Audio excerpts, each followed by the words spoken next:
Hey everybody, and welcome to today's study visit on the Cohesion project. Just to introduce myself, my name is Karen Coughlin. I work as a project officer here with the Southern Regional Assembly, and I'm responsible for coordinating the Cohesion project. So we'll just give a little background as to what we are doing here today. So as part of the Interreg Europe programme, which Cohesion is funded under, one of the objectives is what's called inter-regional learning. So learning from the other partners that are involved in the project. And as part of that, each partner has to host what is called a study visit. Now, normally these are done whereby we would visit the country, we'd visit the actual good practices that we will be presenting today. Unfortunately, with current circumstances, that's not possible. So we've moved this online. So as a result of that, we were able to open it up a little bit wider to a more extended audience. So we have partners of the project here today who'll be hopefully taking away some learning experiences from good working practices here in Ireland, but we also have some of the key stakeholders across the region. So we have a good wide varied audience here today. So hopefully everybody will find it of benefit. You'll all take something away with you. And any follow-up questions, I'll go through this at the end again, but if there are any questions throughout that aren't addressed, there's no problem with that following up with us afterwards. We're more than happy to take questions after the event.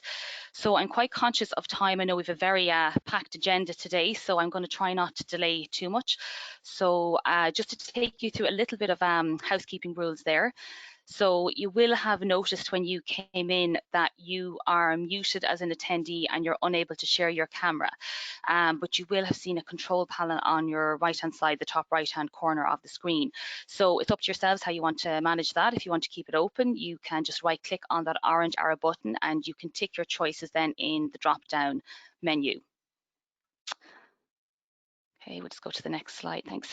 So again, you'll notice that when you joined, you'll be muted, and again, you won't be able to share your camera at any stage. However, we would invite questions throughout the webinar. So again, you'll see on that right-hand side under the orange arrow, you'll see a questions box. So any questions or comments or any issues that you're having, please feel free to submit those in there, and we'll address those throughout the course of the morning. Now, I just want to also draw your attention to the fact that today's visit will be recorded, and we will be using pictures from today for social media purposes, and we will be able to let people have access to that recording. So again, if you have any technical issues, you will see a raise hand function that will draw attention to you just to let us know if you're having any problems or you have something that you have a burning issue that you want to draw our attention to. But again, if you could just submit those questions or comments to the questions panel on the right hand side. So just to make sure that everybody is able to use it, what I'm going to ask you to do is if everybody could just type in where they're logging in from today, where they're joining us from today. So all to all the attendees. So we'll just give you a couple of minutes to put that in.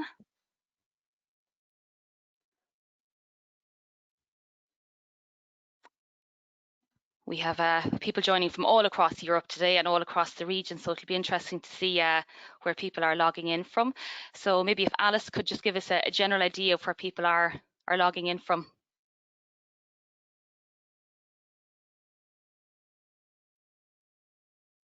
Good morning, Karen. I can see, yeah, we have people coming from all over. We have Romania, we have Cork, we have Stockholm, we have Wexford, we have Tipperary, we have Limerick, we have Waterford, and we have Wales so far. They're coming in hot and heavy. They're faster than I can read. So it's great to see everybody here today. That's great. And I think one of our speakers has let us know he's from Limerick. He's logging in from his home in Offaly. So we're really, we're well represented across the country. Great. Okay. Thank you, everybody. Thank you. Thanks for that. Okay, so what I am going to do is I'm going to pass you over to Derval, who is our Assistant Director here and oversees the EU Projects Unit. So she's just going to give us a quick welcome and we'll move on then with the webinar. So we'll introduce Derval. Thanks to Derval, and we'll ask everyone else just to turn off their camera. Thank you.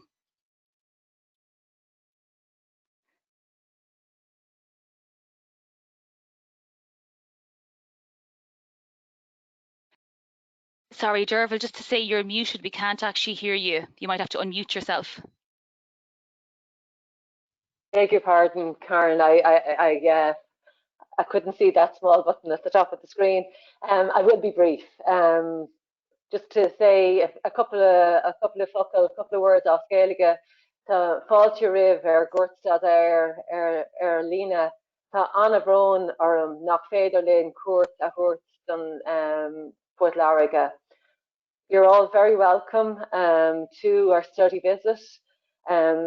It's, I suppose, scarcely hard to believe it's over a year since we met in Bilbao for the kick-off project meeting. And so much has changed, and I'm not going to dwell on that today because we're all virtually affected in very similar ways. But I suppose just to put a mark on the very valuable work that Cohesion has been doing over that year under your careful management. My colleague Karen has organised a jam-packed agenda for your attention today, and I'm sure you will find it, both the content and the speakers very interesting. As an organisation, the Southern Regional Assembly, we published our regional spatial and economic strategy in January of this year, and with the advent of that work and I suppose the timely serendipitous coincidence of the objectives of Cohesion, there's a lovely symmetry which will support the work of the RESIS as we abbreviate it to, and it couldn't be more timely in helping us, I suppose, being one of the tools in helping us realise our vision for the region to unlock the potential, I suppose, ultimately to achieve and bring about the conditions to achieve sustainable quality of life and economic prosperity for our region. As I've said at the outset, you have a very packed agenda. You're here for a study visit to hear about the best practices in the Irish context. I'm going to commend you to the capable hands of my colleague Karen Coughlin. I would also like to acknowledge the speakers for giving up their time. Really appreciate that, and also to acknowledge my colleagues who support Karen and also are involved in the organisation of this online study visit today. So it leaves me just to say good night and live let on ober in you, and I wish you the very best of luck and slán go fóill.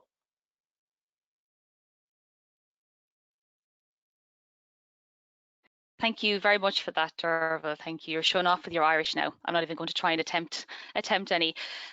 Okay, so first speakers up, we have the lead partner and the lead consultant who work on the project, who've been kind of guiding us through the project to date. So they're going to just give a general overview of what the project entails and I suppose what we're trying to achieve with the project from an overall point of view. Now again, apologies to the partners who obviously may be aware of this. We felt no harm in just reminding ourselves what we are trying to do here, and for those that aren't as familiar with the project, just to put a bit of context around that to let you know what we're actually trying to achieve. So I'm going to introduce Laura and Ainhoa, who are going to speak to you about this. Thank you.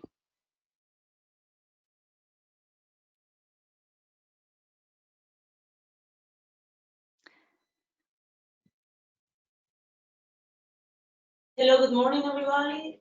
Can you hear me? Yeah. We can hear you, Laura, but we can't see. If you could just turn on your camera, please. Yes, I think that. Okay, that's it. Thank you. So, thank you so much, Derby, and thank you so much, Karen, for giving us the opportunity to introduce the Cohesion project in this webinar. I am going to give you a general overview of the project as PEAS, as the project coordinator entity. And on the second half of our presentation, Ainhoa Arrona from Orchestra, which is our advisory support, is going to give us the technical perspective of the project. Okay, so if we go to the scope.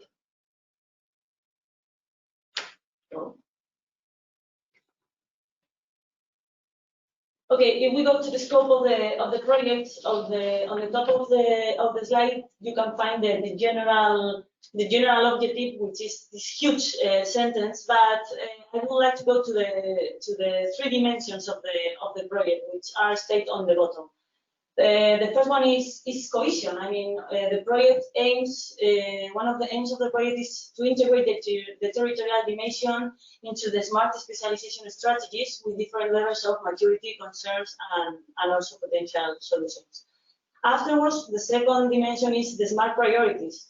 What do we mean with that? We want to identify the complementarities and synergies between the different levels in terms of priorities or with priorities allowing for the further specialization of specific territories. We have some methodologies for that that we are going to explain afterwards. And finally, the third dimension, the governance or the multi-level governance, which means the coordination of innovation support players, the different levels of players promoting the mobilization of different stakeholders of the region and delivering innovation support all along the territory, both regional and interregional innovation efforts. If we go to the specific objectives, we have 5. The first one is to provide methodological tools. We have Orchestra as an advisory support, and one of the first tools is to elaborate the smart territorial map, which has as an objective of identify the specialization capabilities and also which are the gaps that we have in the different levels, region, country, metropolis, and city levels, aligned with the target of the regional street. Also, to identify, exchange, and disseminate the regional good practices, as Karen already mentioned. During the project, every partner identifies some case studies that share with the rest of the partners, just for them to identify some key points that they can just pick to be implemented in their own regions.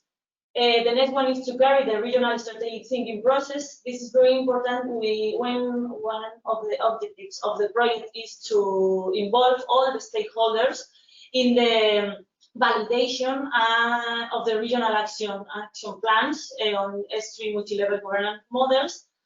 Afterwards, the implementation and evaluation of the impact of the RAP, the regional action plans, identifying new projects and updating, if necessary, the S3, considering all the territorial levels. And finally, to deliver some policy recommendation for the mainstream of the territorial dimension of S3 in the ERDF office. The partners, who we are? Okay, we are 10 partners from 8 European regions and 1 advisory support, which is the Orchestra Foundation. Vizcaya, here in the Basque Country, we are the lead partners in collaboration with Orchestra and ASARO, which is also another regional agency, and the 8 European regions, Romania, United Kingdom, Ireland, the Southern Regional Assembly of Ireland, Sweden, Italy, Poland, and Germany. If we go to the thematic areas and learning tools, as we previously mentioned in the specific objectives, the first one is the definition of an evaluation of the S3 with this territorial dimension. Another one is the horizontal coordination, because we want to involve all the public authorities in charge of the S3 that we have identified them in the smart territorial map, managers of clusters, regional and local innovation, and business support agents. And finally, to align this S3 between territorial players such as cities, the multi-level governance between cities, metropolis, and pro-business. And regarding the tools, those good practices exchange, the field visits that, as Karen mentioned, because of the COVID-19, we have changed these field visits to online field visits. It's a little bit strange, but we are trying to manage. The thematic workshops where Orchestra with the advisory support give us some methodological advices regarding how to make the strategic territorial map, how to make the regional action plan, and the peer reviews where the rest of the partners give their point of view or make questions regarding the different case studies or best practices that have shared during the session. The other tool is the smart territorial map. We have already talked about that. And finally, the local stakeholder group. For us, it's very important to involve all the agents, all the stakeholders in different levels, and we try every semester to have a stakeholder meeting to tell them what are the new activities that we have reached within the project, and also to validate and to take their opinion regarding the STM or the RAP. Finally, the work plan. We are going to end the project by the end of the 2019. We are going to end in 2032. And now we are in the third semester, more or less on the half of the third semester. We have finished the Smart Territorial Map, and we are working on the elaboration of the draft of the regional action plans. The COVID-19 has changed some more or less the field visits or our travel agenda, but we are trying to reach the goals even with the pandemic. And we have more or less the half of the project ahead of us. And that's all for my side. I give the opportunity to Ainhoa to explain you the project, but by the technical perspective. Thank you so much.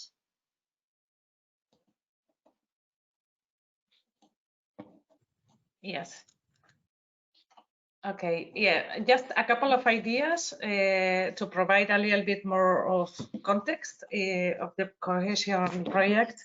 So as Laura said, the aim of cohesion, or the final aim of cohesion, is to integrate the territorial dimension in S3 strategies within the partner regions which constitute the cohesion project.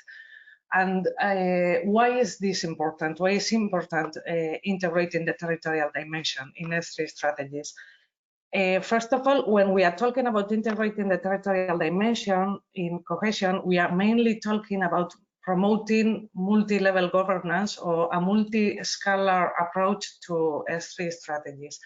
Okay, and we understand multi-level governance as a complex process of collaboration between different levels of government with the aim of opening up their S3 strategies to other actors. So as you know, although the S3 strategies are mainly regional strategies, somehow governments have been challenged to open up their S3 strategies or strategy developing and policymaking processes to other actors. So when defining and implementing S3 strategies, governments are supposed to involve many actors from the knowledge or from the productive subsystem. And we do believe that sometimes national governments or regional governments have limited capacity to mobilize or to include or to reach the many actors in a given territory, okay? And we do think that it's much more effective if we want to make a really place-based and participatory S3 strategy to somehow activate different level governments so they can activate themselves their different horizontal connections. Okay, so it's when we are talking about multi-level governance, we are talking about both dimensions: vertical dimension, somehow collaboration and coordination between different levels of government, but we are talking also about horizontal dimension, the inclusion of different actors of the territory in developing and implementing S3 strategies. Okay, so that's why it's important to adopt a multi-level approach when developing S3 strategies. Plus, there also may be different strategies, although they are not S3 strategies, but different innovation-related strategies at different territorial levels and different governments, which could be hindering or promoting a better implementation of S3 strategies. So it's also important to align all of those strategies at different territorial levels. Okay. However, adopting a multi-level approach or promoting multi-level governance means something different in different regions. Because as we see in cohesion, for example, where we are 9 partners from 8 different regions, each region has its administrative or institutional context. It has different administrative levels. In our case, in cohesion, we have partners who represent different government levels. Some represent regional governments, some represent sub-regional governments. Okay, so some are owners of S3 strategies and some are not. So promoting multi-level governance is different in each of the regions. However, we have developed within the project some, Laura mentioned the smart territorial map exercise, which we will not explain now because today is about the aim is learning about Southern Ireland good practices, but each of the regions, each of the partner regions in cohesion developed some kind of analysis to identify gaps and areas of improvement in terms of integrating the territorial dimension in their S3 or innovation strategies. Okay, and although of course there are many differences among all the partners, we did identify some shared challenges such as capacity building at the local level or fostering collaboration between different municipalities or influencing higher level strategies. So they adopt a more place-based approach based on different regional assets, etc. So we identified these 8 challenges that many of the regions share despite their differences. Okay, so the idea in cohesion is as an Interact project, it's precisely that. Despite the differences in the regions, there are still some challenges, and more importantly, we think that there are really good practices in different regions that can inspire others, so regions can learn from each other and adopt, of course, making their own or get inspired by the practices of other regions in this final aim of integrating the territorial dimension or promoting multi-level governance in their S3 strategies. Okay, and as Laura said, in cohesion, we have different instruments to promote interregional learning, which include study visits and peer reviews, good practices, which are reported as such to the Interact. We have some thematic workshop to discuss about some relevant issues related to multi-level governance. And as we said, we also developed what we call the smart territorial maps in each of the regions, so they could identify areas of improvement and discussed with the other partners. So the idea is that to learn through all these instruments and also promote intra-regional learning. Okay, so mainly through the local stakeholder groups, all partners are supposed to discuss the learnings with key stakeholders in the regions, because the final aim of this inter-regional and intra-regional learning is to define what in Interact is called the regional action plans. That is a plan which will include actions which must be implemented in each of the regions with this final aim of integrating the territorial dimension in S3 strategies. Okay, so the session of today is, as Karen said at the beginning, what was meant to be a study visit to Ireland, but we have to do it online. So the idea of today is to learn about good practices of Southern Ireland, so the other partners can get inspired for implementing actions or having ideas to include some actions in their action plans for their regions. Okay, and thank you very much.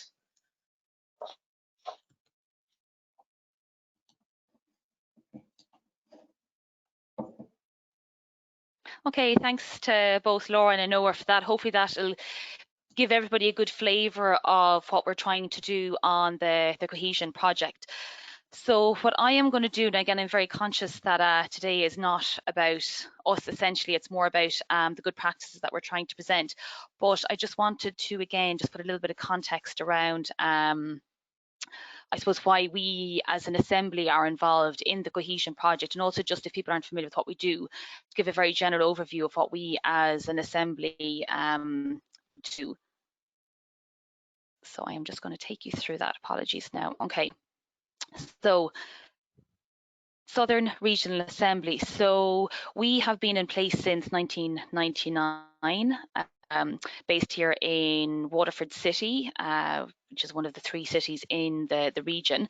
The Assembly itself is currently made up of 34 councillors who are members, and they come across the 10 local authorities across the region, and they would meet monthly, generally in our headquarters here in Waterford, but with current circumstances have moved online, but they would meet on a monthly basis to discuss kind of any business pertaining to the Assembly, and they would be the kind of I suppose, the committee or the overarching body that would govern us.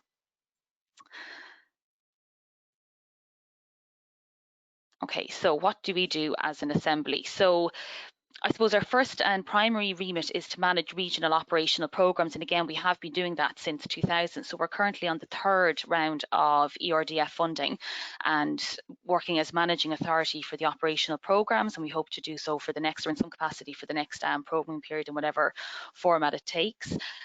We monitor EU funding, we secure investment and make funding applications. We're also home to some of the European Territorial Cooperation contact points.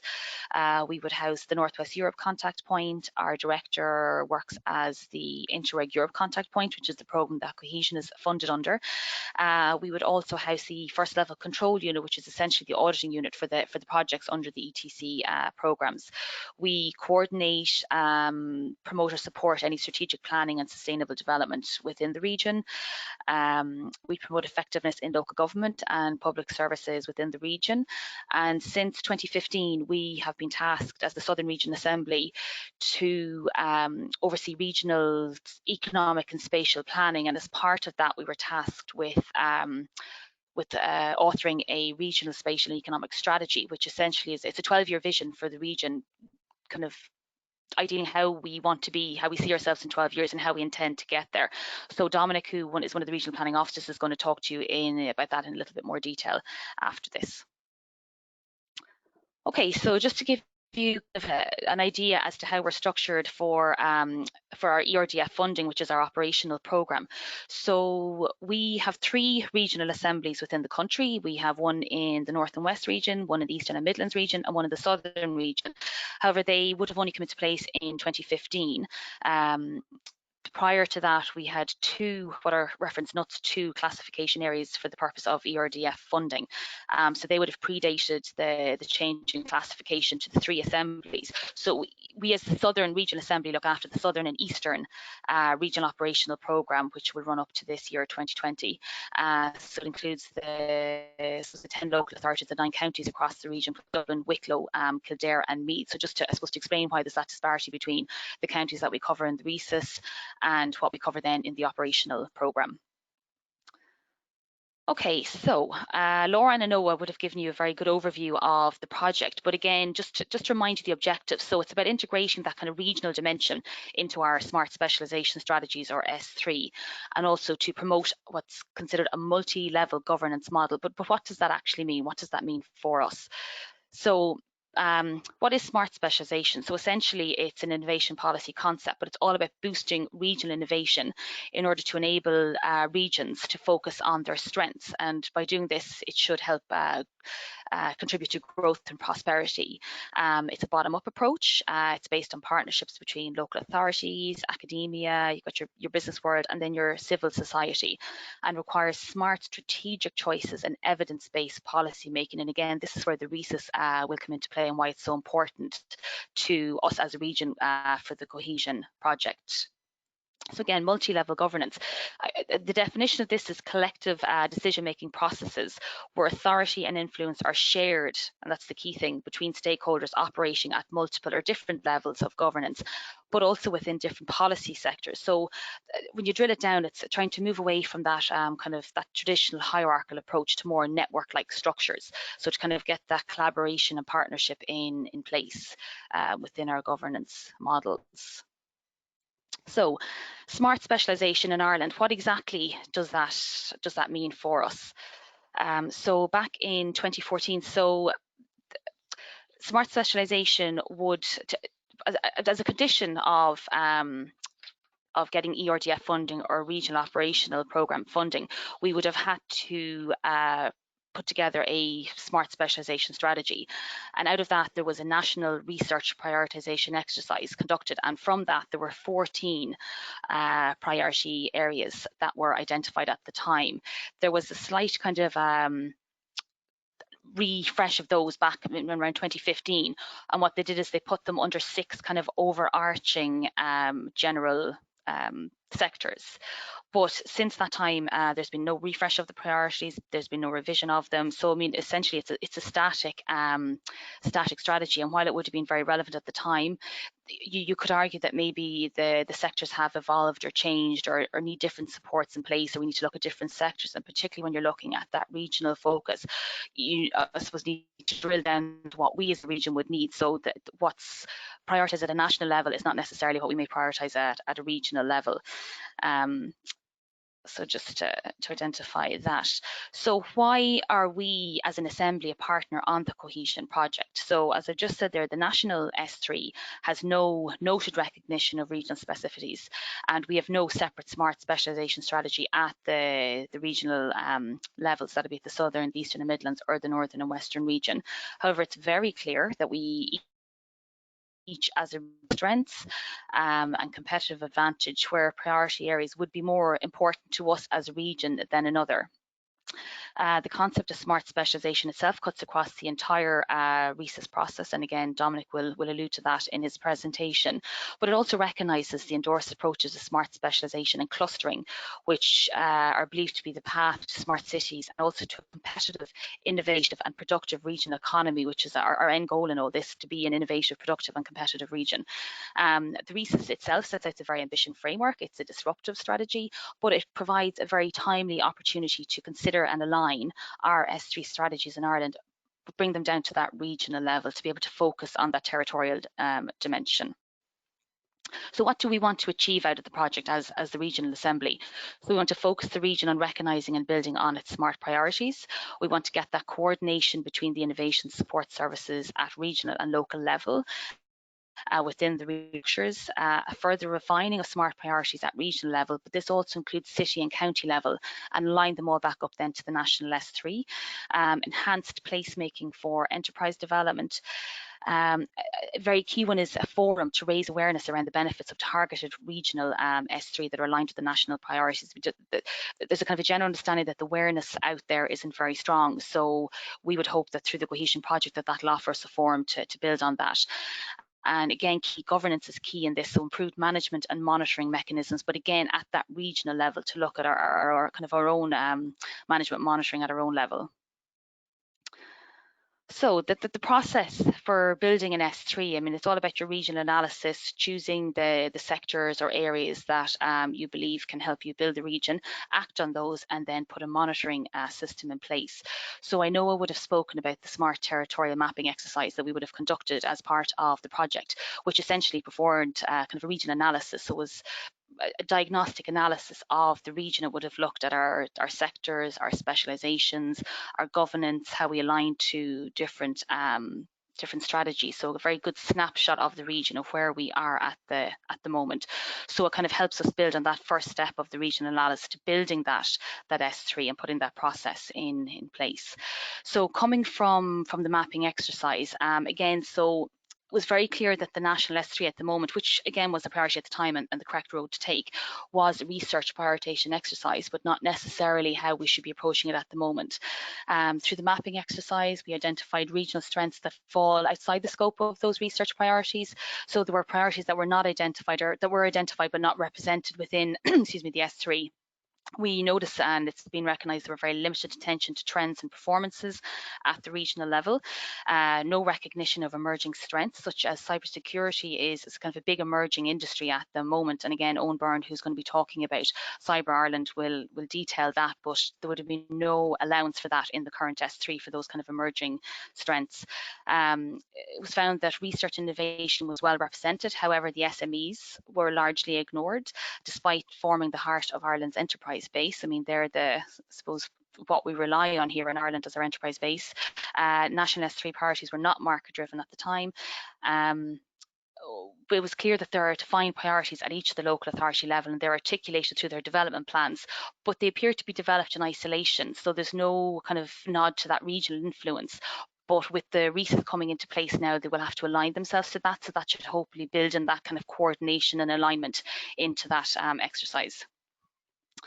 So in terms of governance, so Ireland to be characterised what's considered to be a kind of a complex research and innovation governance structure.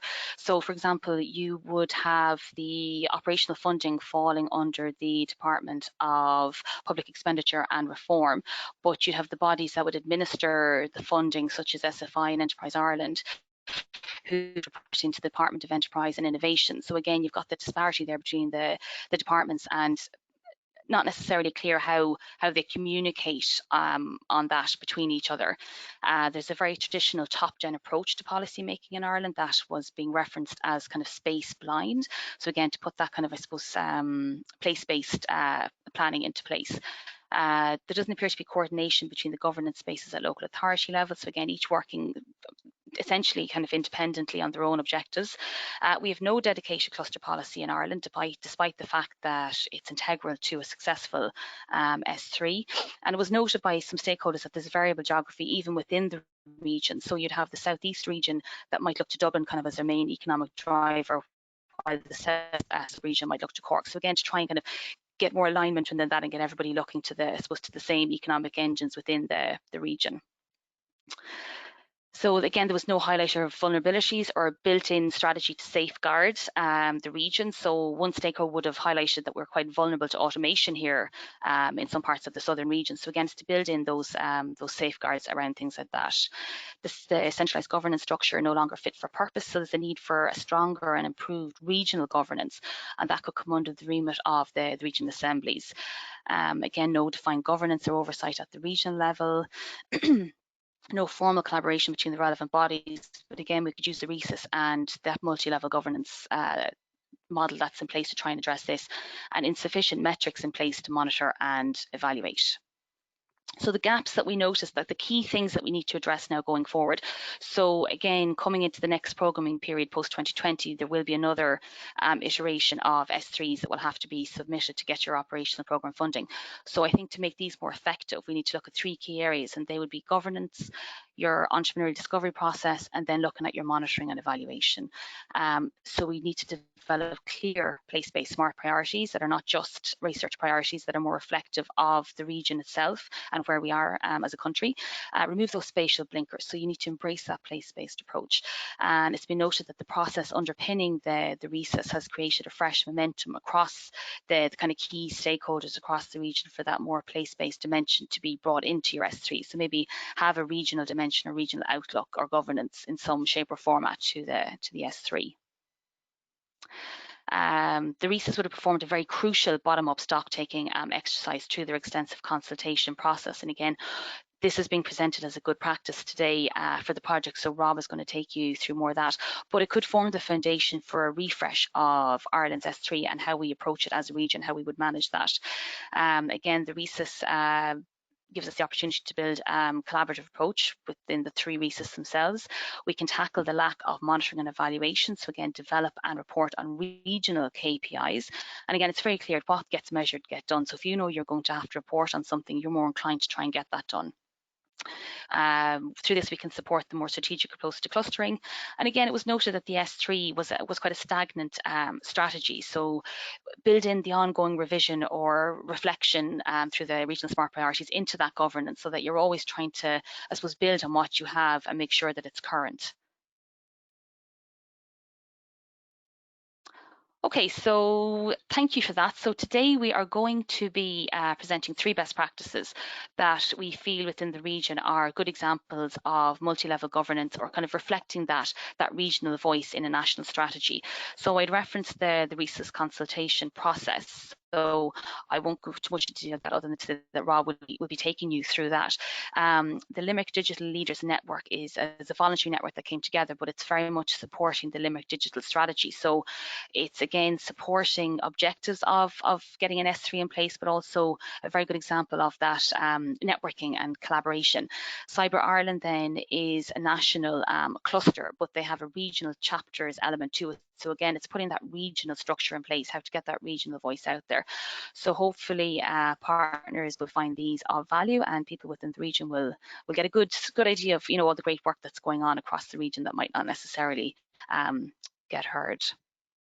Okay, so thank you very much. I hope I didn't go on for too long. And next. Good morning, and GE. My name is Dominic Walsh. I'm a Regional Planning Officer in the Regional Planning team of the Southern Regional Assembly. And in the next 16 or 17 minutes, I'm going to provide an overview of our main policy instrument for planning and economic development in the Southern region, which is the Regional Spatial and Economic Strategy, the Strategia Regional Spatial agus Economic, or the RESUS as we call it, the Regional Spatial and Economic Strategy.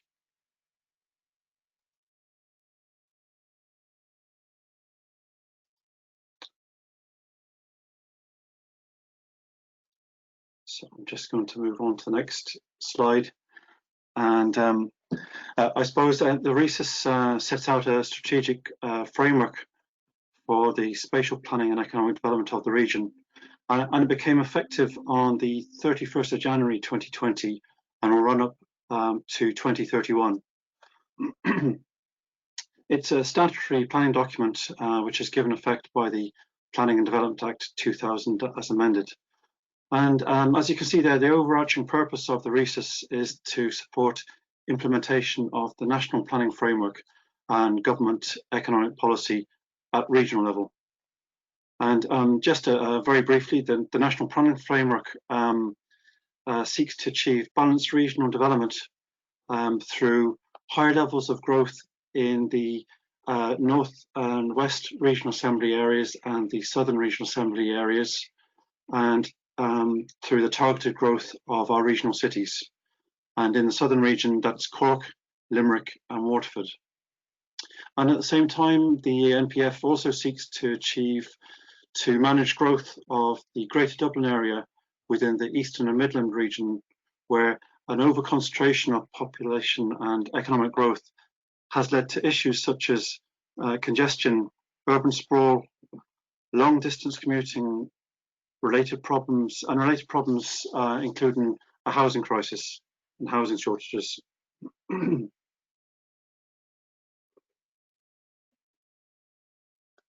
And the objective for balanced regional development is supported by the designation of our 3 cities of Cork, Limerick with Shannon and Waterford as metropolitan areas.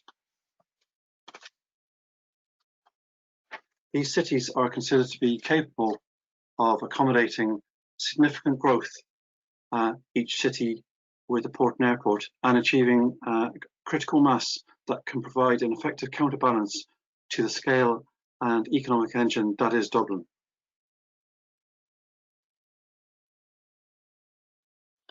And this slide shows the hierarchy of spatial planning and economic policy in the state. So from national level, you have the National Planning Framework and government economic policy. At the regional level, you have the Regional Spatial and Economic Strategy, and also regional enterprise plans and other programs. And at local level, you have in local authorities, the city and county development plans, also local area plans, and local economic and community plans.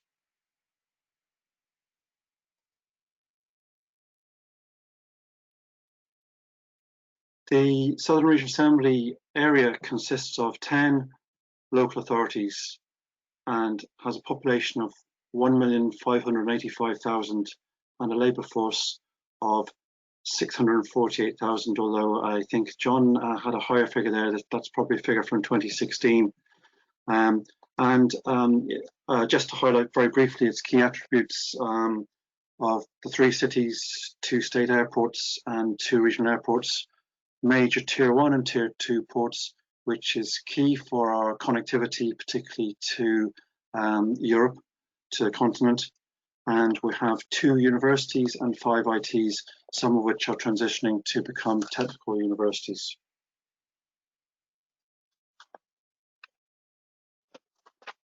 In the course of a 2-year process involved in making the RESIS, we developed a shared vision for the region. And that vision is to nurture all places to realise their full potential, to protect and enhance our environment, to achieve economic prosperity and improve quality of life for all citizens, to accommodate expanded growth in suitable locations, and to promote the region's international reputation.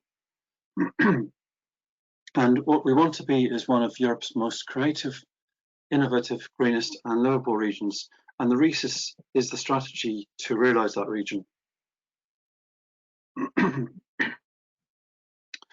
The strategy consists of 11 strategy statements to guide the development of the region, including statements on compact growth, climate resilience, low carbon society, sustainable connectivity, international and outward-looking region, strong economy, protecting and nurturing our environment, heritage and culture, and developing and our health and learning.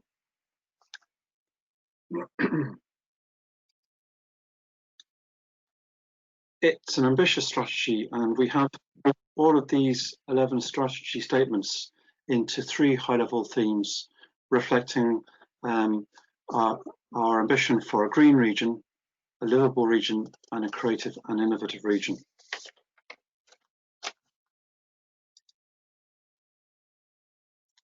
So the strategy seeks to build on the region's diverse places and qualities, which range from vibrant cities and large key towns to smaller towns and villages, coastal areas and islands, including Gaeltacht areas where Irish or Gaeilge is the first language of those communities. The strategy seeks to develop a sustainable place framework to develop our urban and rural places with a focus on improving quality of life, and where no place or community is left behind. And the strategy seeks to develop living cities, which will be our metropolitan areas as engines for growth, with urban regeneration and improved amenities, sustainable transport, supporting a high quality of life and high value jobs, and also supporting the revitalisation of our towns and villages through tackling vacancy, urban dereliction and decline, supporting vibrant rural areas and islands, many of which are located in areas of outstanding natural beauty, and also recognising the strong agricultural base of the region.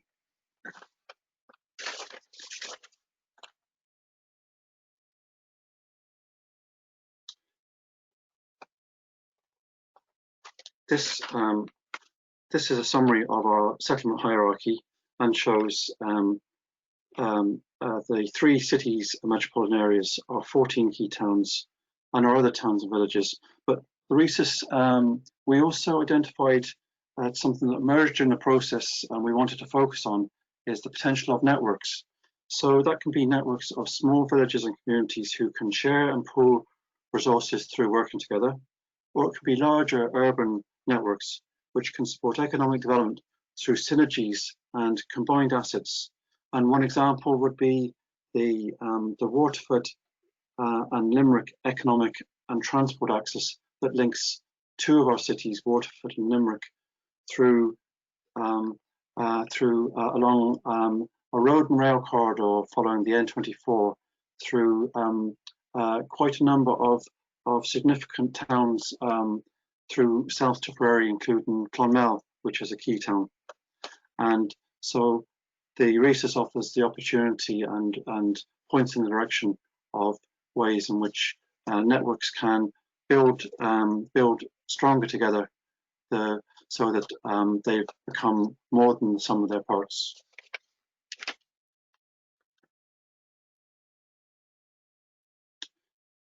As required in the planning legislation, the RESIS addresses a wide range of issues connected to the spatial planning, economic, infrastructural, social, cultural and sustainable development of the region.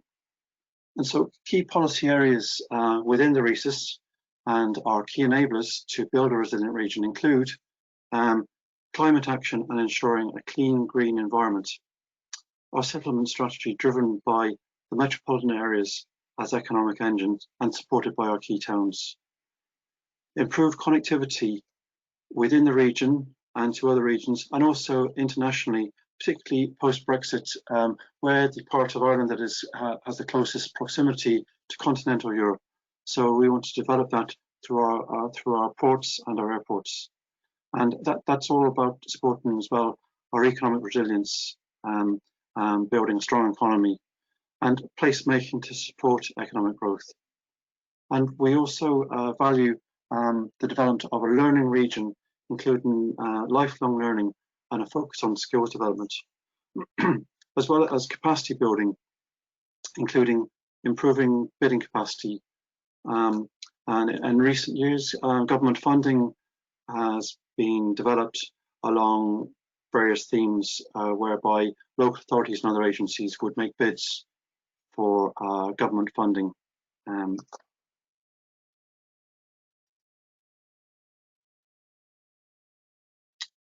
So some of the main elements of the RESIS economic strategy include building on our settlement hierarchy, the assets of our large cities and our key towns, placemaking for enterprise development to attract skills and talent, make our cities and towns and villages attractive places, economic resilience, focusing on innovation, export diversification, productivity enhancement and new markets, smart specialization, of course, the place-based approach that identifies strategic areas for intervention based on analysis and engagement with stakeholders, clustering to support the development of dynamic business ecosystems as they emerge, knowledge diffusion to develop our region's human capital and skills base and to respond in a versatile way to multiple economic challenges, signposting of the sectoral opportunities in the region as they emerge, low carbon economy and marine, and again to mention capacity building for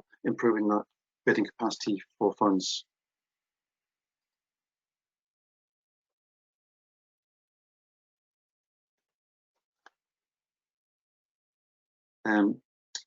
Some of a strong and what we believe is a strong economy will support a better quality of life, and developing and improving our community and cultural life and infrastructure in turn we believe will support a stronger economy.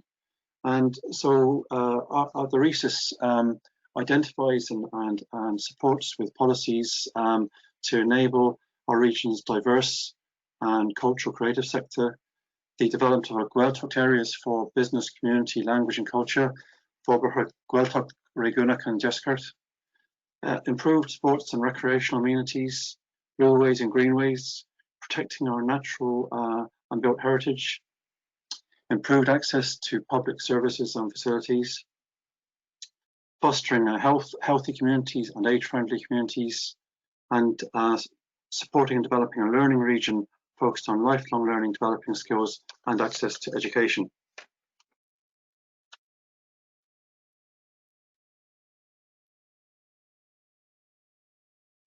So the RESIS supports the creation and protection of a clean and healthy environment, promoting resource efficiency and transition to low carbon economy, promoting climate action and decarbonisation and renewable energy and the circular economy, protecting and conserving and enhancing our natural capital and biodiversity, the development of ecosystem services, managing our water resources and flood risk, and creating a clean environment for a healthy society.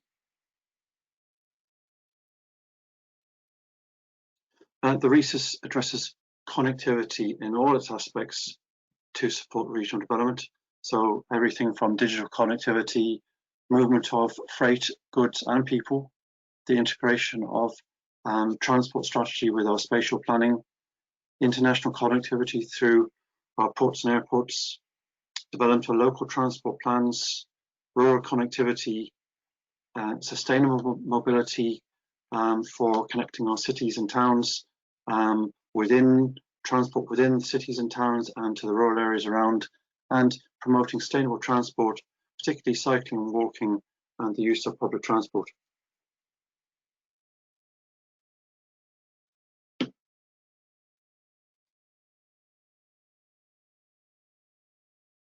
And the RESIS sets out the region's priorities for water and energy utilities and the importance of developing such strategic infrastructure.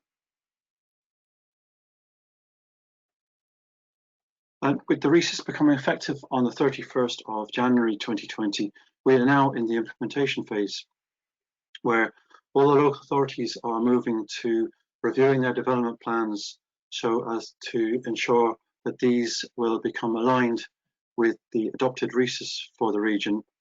And we're also in the process of establishing our implementation structures in consultation with the local authorities and other state agencies. And this figure, it gives an indication to show the potential structure for implementation. So you have the Southern Regional Assembly, that's our elected body members, and the idea of a RESIS delivery board where you'd have, for example, local authority chief executives and representatives of other agencies overseeing the development of all the policy objectives in the RESIS. And in particular, under that, you'd have thematic working groups reflecting those three themes I mentioned earlier: the green region, livable region, and an innovative and creative region. And also to address three working groups to address our metropolitan areas as economic engines: Cork, Limerick, Shannon, Waterford. And you'll see MASPs.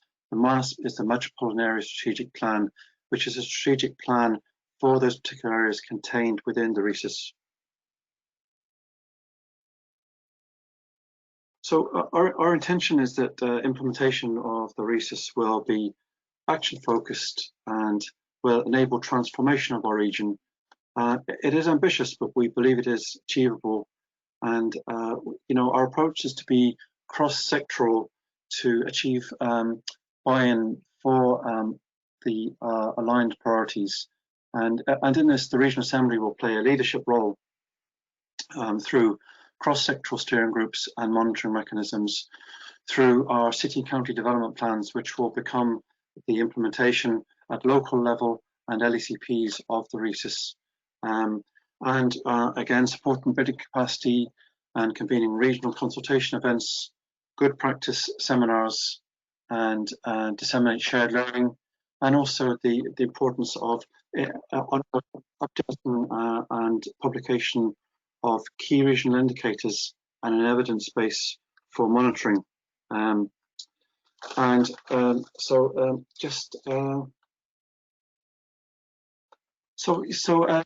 We believe the successful implementation of RESIS is we see that as being harnessing the combined efforts and skills of many different agencies and groups and communities to work together.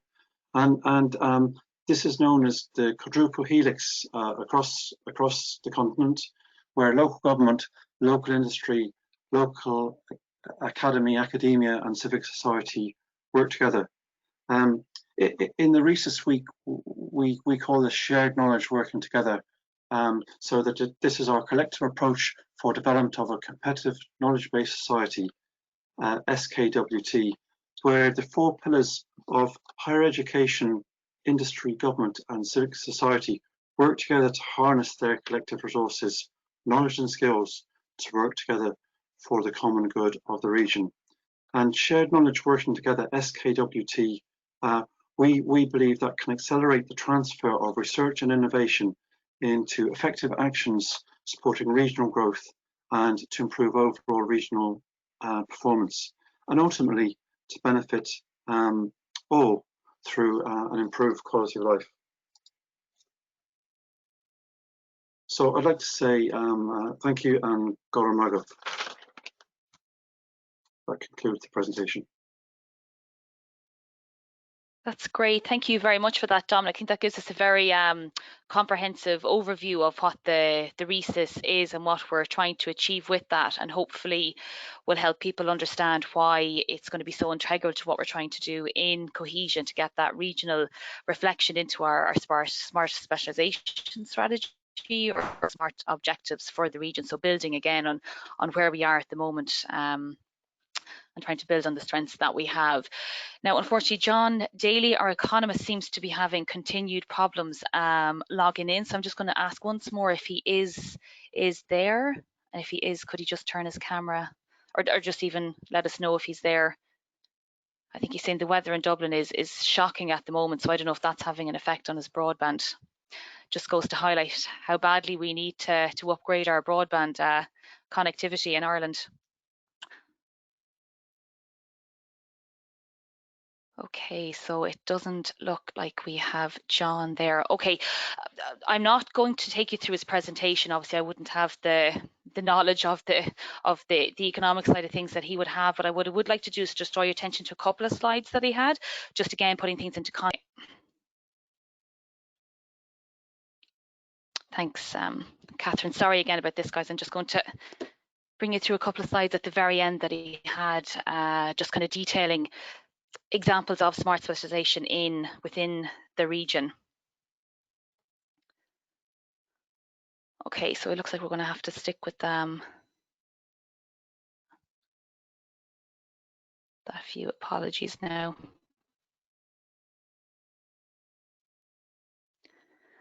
I think we can safely say something always goes wrong on these webinars. Okay, so obviously there was a lot of statistics that he was going to try and address with you today, which I am not going to go through with you, but just to draw your attention to, I suppose, responding to the impact of COVID-19 within the region, but looking at it from that kind of smart specialisation viewpoint. So back in, I believe it was September, we were asked to submit, or we made a submission for the National Economic Recovery Plan, and we did this in collaboration with the Regional Enterprise Plan. So they're the sub-regional plans that we have in place, and we would have highlighted the economic impact of COVID-19 on the region, like how devastating it has been and will continue to be for the foreseeable future until obviously all this is hopefully comes to an end. But what we did is we tried to highlight how we feel the economic recovery can be achieved within the region, and including high-level priorities to ensure sustainable and inclusive recovery in our region. So again, trying to draw it back to that regional aspect, not just purely kind of on a national viewpoint. So within that, we would have highlighted 11 kind of high-level priorities fall under the three vision areas that Dominic would have highlighted. So one of those being a creative and innovative region, which would tie in very closely with the objectives of the cohesion project. And the first and main one that we tried to highlight was to ensure that there's a regional approach to smart specialisation strategy. So try and get that regional voice in there. And we reference the work of the cohesion project in there. So again, it's just to highlight how important what we are doing is to the region, and to try and get us kind of back up to a good place again after the devastation of the current problems. So again, and as I'd referenced that as well, that smart specialisation does cut across the entire RESIS, and it will assist us in the economic recovery. And it's one of the 5 key economic principles within the RESIS, and it is smart specialisation in conjunction with clustering, capacity building, knowledge diffusion, and placemaking for enterprise development. So you can see smart specialisation is key in there. And again, it's building on the region's competitive advantages, which is central to S3, and that's going to be key to the recovery going forward. So again, benefits of regional dimension to S3. So again, just kind of highlighting how important that will be. So just to give maybe one or two examples of S3 that are currently in the region. So as part of the regional spatial and economic strategy, we're trying to put together a learning region action plan, and they're using a kind of smart specialization approach to that. So looking at knowledge diffusion and smart specialization.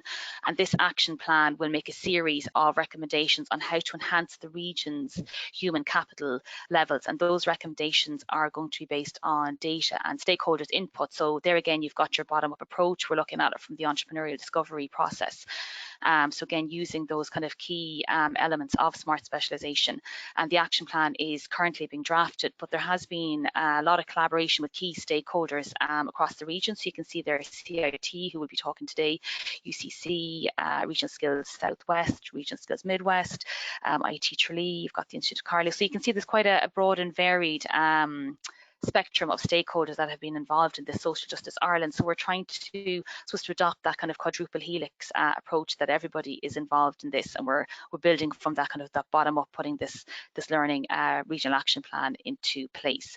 So I'm sure I didn't do the same kind of justice that John Daly would have done to that, but I just wanted to highlight those key points for you. And if we can get John back in again before the end, we will obviously ask him to do so.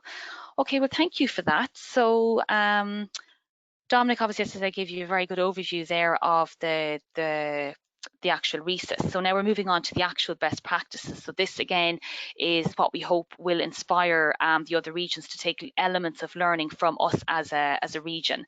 And try and put them into place then in their own regions. And this is kind of the whole ethos of the Interreg Europe programme. So Rob is going to talk us through the RESIS consultation process. So I'm going to hand you over to Rob. If I can ask Rob just to turn on his camera there. Thank you.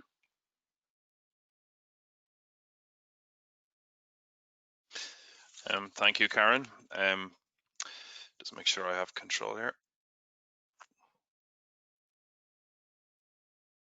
Perfect. Okay, good morning, everybody. Thank you for the opportunity to present here this morning. My name is Robert Fennelly. I'm a Regional Planning Officer with the Southern Regional Assembly. The Southern Regional Assembly submitted the stakeholder consultation process undertaken in preparation of our regional spatial and economic strategy as a transfer of learning to our cohesion partners. Our strategy and role is at the middle tier of the national planning system. We are an essential cog, bridging the national strategic outcomes through Project Ireland 2040, the National Development Plan and National Planning Framework, with local policy, especially setting a framework and priorities from the regional perspective for county development plans, local area plans, and local economic and community plans to follow. Both a bottom-up and top-down alignment are necessary. Meaningful consultation was fundamental to the project and was approached as a core tenet of the project team. It was not merely a case of complying with the statutory requirements.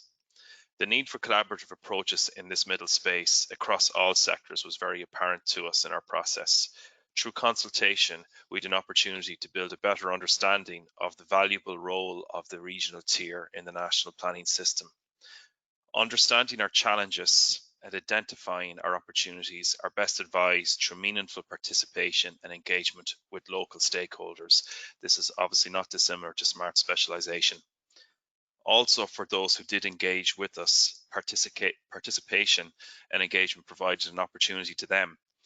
This was the first such strategy for the Southern region, a unique opportunity to engage with us in creating a framework to implement the transformative vision for our region under Project Ireland 2040. This was the first time the strategic importance of all areas within our region, urban and rural, are recognised as contributing to this vision. It was also the first time a diverse range of stakeholders from across the Southern region engaged on an equal basis to shape our vision and objectives. This includes national government departments, local government, state agencies, elected representatives, academia, business organisations, community groups and citizens. Now, the National Planning Framework is a disruptive framework, and so too is the process of developing our strategy. It has been disruptive in policy making in Ireland. It encouraged people and organisations to come around the table together for the same objective. Now, in the past, this would have been difficult. It was a new way of policy making and a better way. Key points to make in our transfer of learning to cohesion partners are the importance of a collaborative approach, include a wide spectrum of stakeholders with different agendas, have a participatory policy making process, have meaningful engagement and share the knowledge, have an inclusive and transparent consultation process, build confidence and trust. People outside of policy making must have a role to inform the process and contribute to policy. All these factors, if you like, help to strengthen our strategy and helped us to achieve effective outcomes. This diagram is a summary of our journey, which started in November 2017 to January 2020. But of course, the journey continues. It is still moving through implementation. Our key stages span the initial call for issues to address to the final publication of statutory documents. It included structured technical working groups, working committees, meetings, important role to integrate the role of our elected members, and also the environmental process and assessments, which were iterative throughout. Now, this journey has led to the identification of 229 specific regional policy objectives. It's also led to 72 specific objectives for our 3 cities and metropolitan areas of Cork, Limerick, Shannon and Waterford. But what we want to focus on in this presentation are 2 particular aspects. The pre-draft consultation workshops with stakeholders to assist the preparation of the draft, and consultation during the draft itself to inform the final strategy. We'll take firstly the pre-draft consultation workshops. Now, these were held in 2018. We had 4 full-day sessions involving participation by over 200 cross-sectoral stakeholders. It involved the whole team of the Southern Assembly in preparing for the event and running the event, but we also used an external facilitator for moderation and good timekeeping. Each day had a specific theme. We focused on physical infrastructure as a theme, looking at issues such as how to achieve compact growth in our urban settlements, how to achieve enhanced regional accessibility, sustainable mobility, high quality international connectivity, and the sustainable management of water resources. We had a specific theme for environment and heritage, where we looked at our transition to a low carbon society, sustainable management of resources, and enhanced amenity and heritage. We had a specific theme for the economy, economic themes, looking at a strong economy supported by enterprise, innovation and skills, urban and rural dynamics, and key economic sectors, and a specific theme for social and community, looking at education and health, supporting our diverse population, improved quality of life, and improved well-being for all our citizens. Participants were arranged in mixed sector roundtable groups. Ground rules were provided to set a clear purpose and expected outcomes. Now, there was a positive dynamic with different interests at each table, but each table was tasked with providing the consensus view. So healthy debates ensued at each table. They were lively, and that was positive. The workshop was structured with 2 specific parts. Part 1 was the identification of key challenges. Part 2, the identification of key solutions. Key questions, prompts, and examples were available to each group to help them along. The participants ranked their top 5 challenges and solutions in feedback sheets, which were collected. Strict time limits were imposed for focused responses.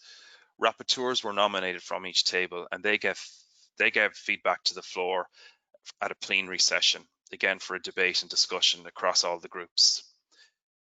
We collected information and recorded the outcome of this event. And following the events, a summary report of each workshop was published and circulated to all attendees.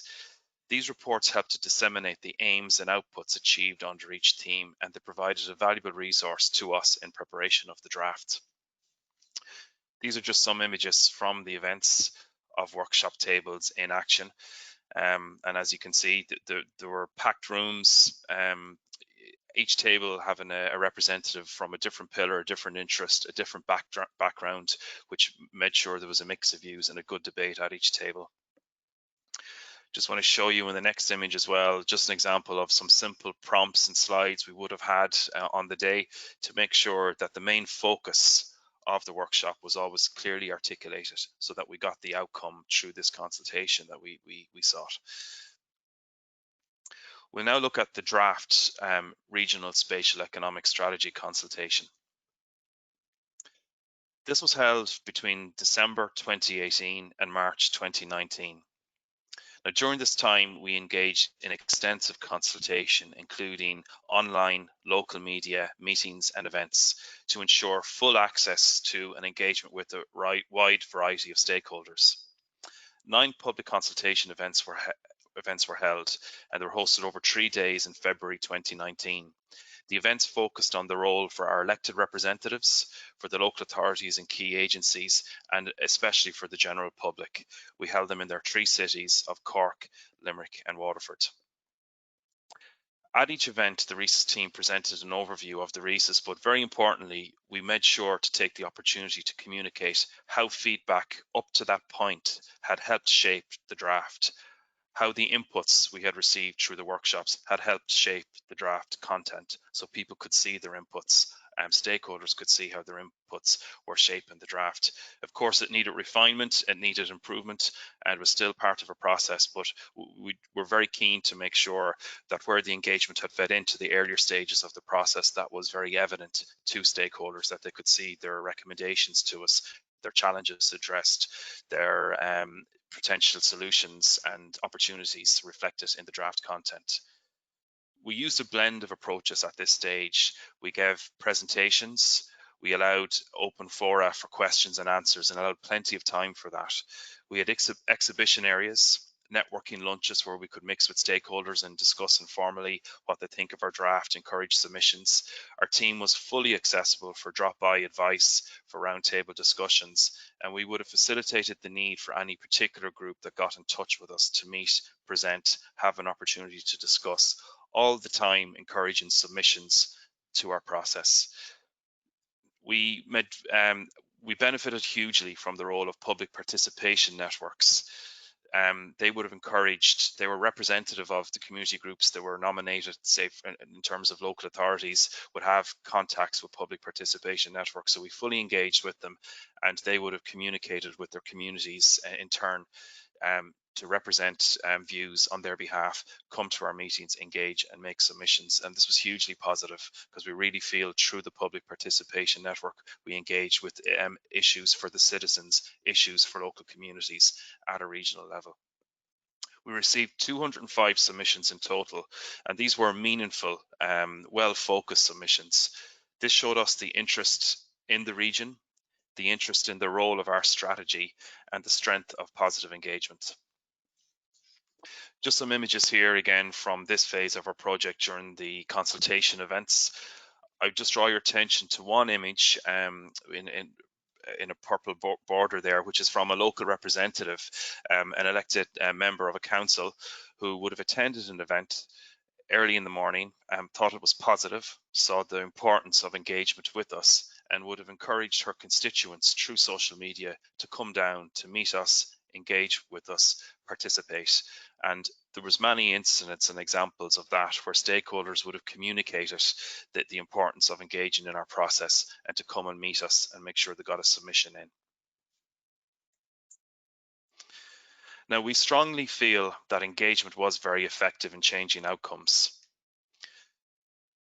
It wasn't without its difficulties. We had huge challenges to communicate a cross-regional strategy. We had challenges to communicate a long-term horizon strategy. We're a 12-year strategy, and the National Planning Framework is our journey to 2040. But notwithstanding that, our focus was certainly realigned and strengthened through this level of consultation. We in particular had strengthened a focus for 3 main pillars of our regional strategy to be the creative and innovative region, livable region, and green region. We achieved buy-in and agreement on the importance of compact growth, high quality, high density development, and the need for urban renewal.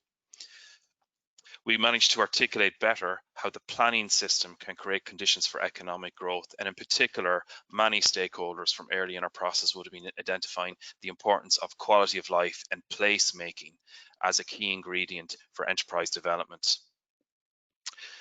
We were an important theme raised was the importance of building resilience for external shocks in our region, And back early in the process, Brexit was the big issue on everyone's mind and the huge challenge we were facing, the disruptive challenge. But of course, COVID-19 has come along unexpectedly since then.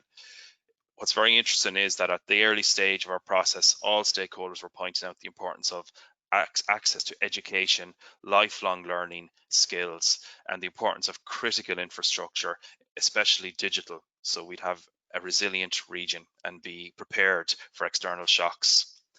Learning from each other, our shared strengths, our collective offer as a region, strong support for collaborative initiatives between towns and cities, as Dominic referred to, was a key outcome from the engagement. This came about through the inputs and the recommendations on how we can harness our collective strengths. Prioritising the urgency of climate change with more actions to move to a lower carbon society and economy was a huge theme, and we had significant strengthening in this area.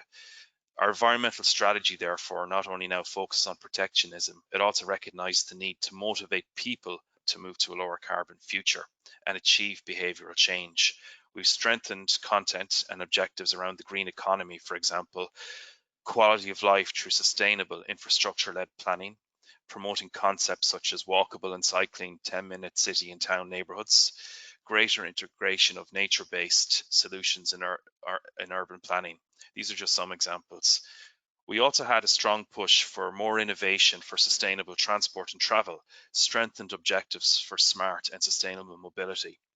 In addition to local authorities and transport agencies, all sectors, and including the business sector, academia, and local communities, wanted us to embed the delivery of metropolitan area transport strategies and local transport plans at the regional level, so they're followed through and implemented at the local level. These were seen as game changers for infrastructure-led planning of our urban areas, but importantly, game changers for more sustainable urban mobility and more sustainable urban livability. And we've significantly strengthened the content for sustainable mobility as a result. So as I said, these are just a snapshot of how in-depth consultation helped to shape positive outcomes. And we'd note reports commissioned on regional smart specialisation in Ireland would have cited this extensive bottom-up approach as a foundation for a refreshed approach to S3, and it could be an inspiration for other regions across Europe. Just again highlighting this image that Dominic also showed you for the regional spatial economic strategy, the ability to identify our main pillars, what we stand for, how all our objectives can be aligned under these themes and all the sub-themes from them. We didn't have this start in our process. We evolved this and created this with the inputs, with the feedback, with the engagement. This diagram was only possible with that level of extensive consultation with all sectors involved, and it is very valuable for us in our next phase of implementation and monitoring to identify our priorities and action areas. I just want to give one example to conclude on an example theme of where we get inputs through meetings, through submissions, and to show that we do listen and it does make a difference. So this is an example of a comment raised quite often, and it was raised by the Public Participation Network, so from the communities, that there is much talk about increased population density. A 5 or 10 minute city, town or neighbourhood concept where most or all of our everyday services are within easy walk. It's a wonderful concept, but unless there is some detail in exactly what we mean and how this can be achieved, this will just be lip service. So we listened, we considered more than just putting in an objective to support it. We engaged with our stakeholders for ideas, actions. How can we get behind delivery of this very important objective, this very important concept as an early win in the implementation of our strategy? So we came up with an idea. And that idea came about through collaboration with another Interreg Europe project, the Match Up project, which was looking at low carbon urban mobility. There was some funding for external expert advice and external partners. So we used that budget to commission a transport specialist to create with us an accessibility and framework report on how you implement sustainable 10-minute city and town concepts. This looked at 3 case study towns in our regions, which were key towns, the towns of Carlow, Ennis and Tralee. It is essentially a toolkit looking at good practice implementation, how you as a local authority or transport agency can go about mapping catchments, identifying the constraints, identifying the solutions and interventions for greater urban permeability to achieve a healthy, sustainable 10-minute and city and town concept. It's a toolkit that can be taken up by other stakeholders, especially in local policy making, a toolkit that can be used for any settlement in the region and be taken on by local authorities. It hits many national and regional objectives for sustainable mobility, compact growth, low carbon future, low carbon economy in society, and because it's improving the livability of urban areas and their place-making qualities, ultimately a strong economy. This was very well received by stakeholders, and an example there in the top from national media citing the report that it's a concept that could revolutionize towns. So we go from having the objective, our regional policy objective 176 for the 10-minute city and town concept, to a tangible action. And we just wanted to highlight this because it shows it's not just lip service. We don't just listen and say the things that are important to say and good to say. We need to get behind them and drive them and support actions at the local level to deliver on them. So if this theme wasn't impressed on us so much through the consultation phase, we wouldn't have seen it as a priority area or action necessarily. So it does show that engagement can make a difference. You can get involved in policy making and you can influence a positive outcome. So I just want to conclude by saying partnership continues through the implementation and monitoring. So this is the beginning of our journey. The next important stage is implementation and monitoring. We will keep our cross-sectoral approach. We will keep including community inputs in our steering committees and working groups. It leads to creativity, it shakes it up, and it will drive actions at the local level to implement our objectives, because it's at the local level where success of our outcomes will be experienced by most and where success will be measured. So I'd like to thank you for listening to the presentation. Thank you.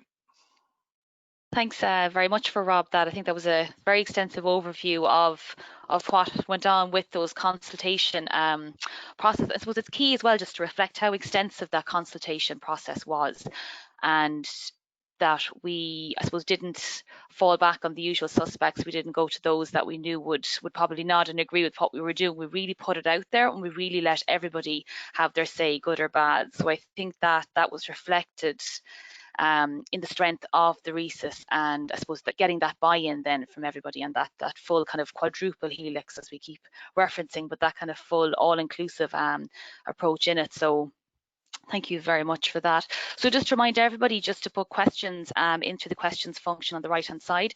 You'll find it in the what's called the grab tab. So if you just click on that orange arrow, you should see chat or questions there, and you can just type in your questions there and Alice will be able to field them through to me.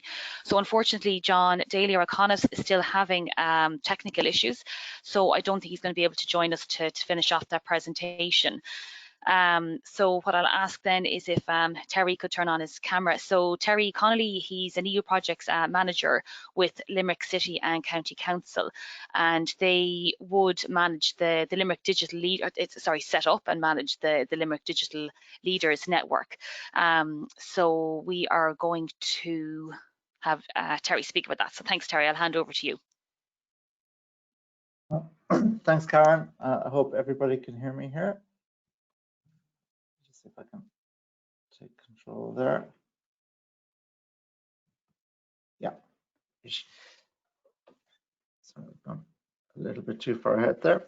Yeah, so hi, my name's Terry Connolly. I'm a EU program manager here at Limerick City and County Council. First off, I just want to say thanks very much, Karen, for the chance to speak to the group here. It's always good to explain to people what we're doing in Limerick. And also to get feedback on it, because no matter how good we think our processes are, that there's always room for improvement. I suppose that's at the core of what innovation is, really. Just to tell you a little bit about Limerick. So for those of you who aren't familiar, we're on the west of the west of Europe. So Ireland being the most westerly EU country.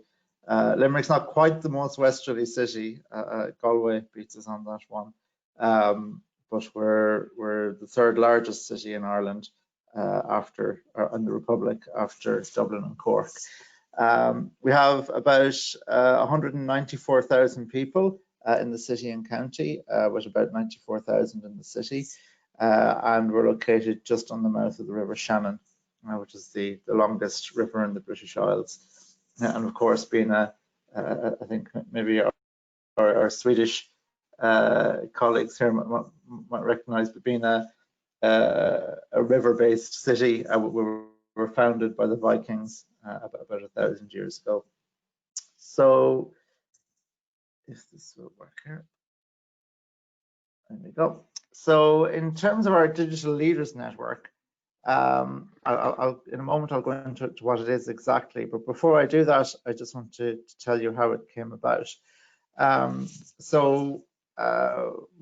former boss, Dr. Mihai Varluca, who was head of digital strategy and EU programs in the council, he's just moved on now to the national level, to one of the government departments.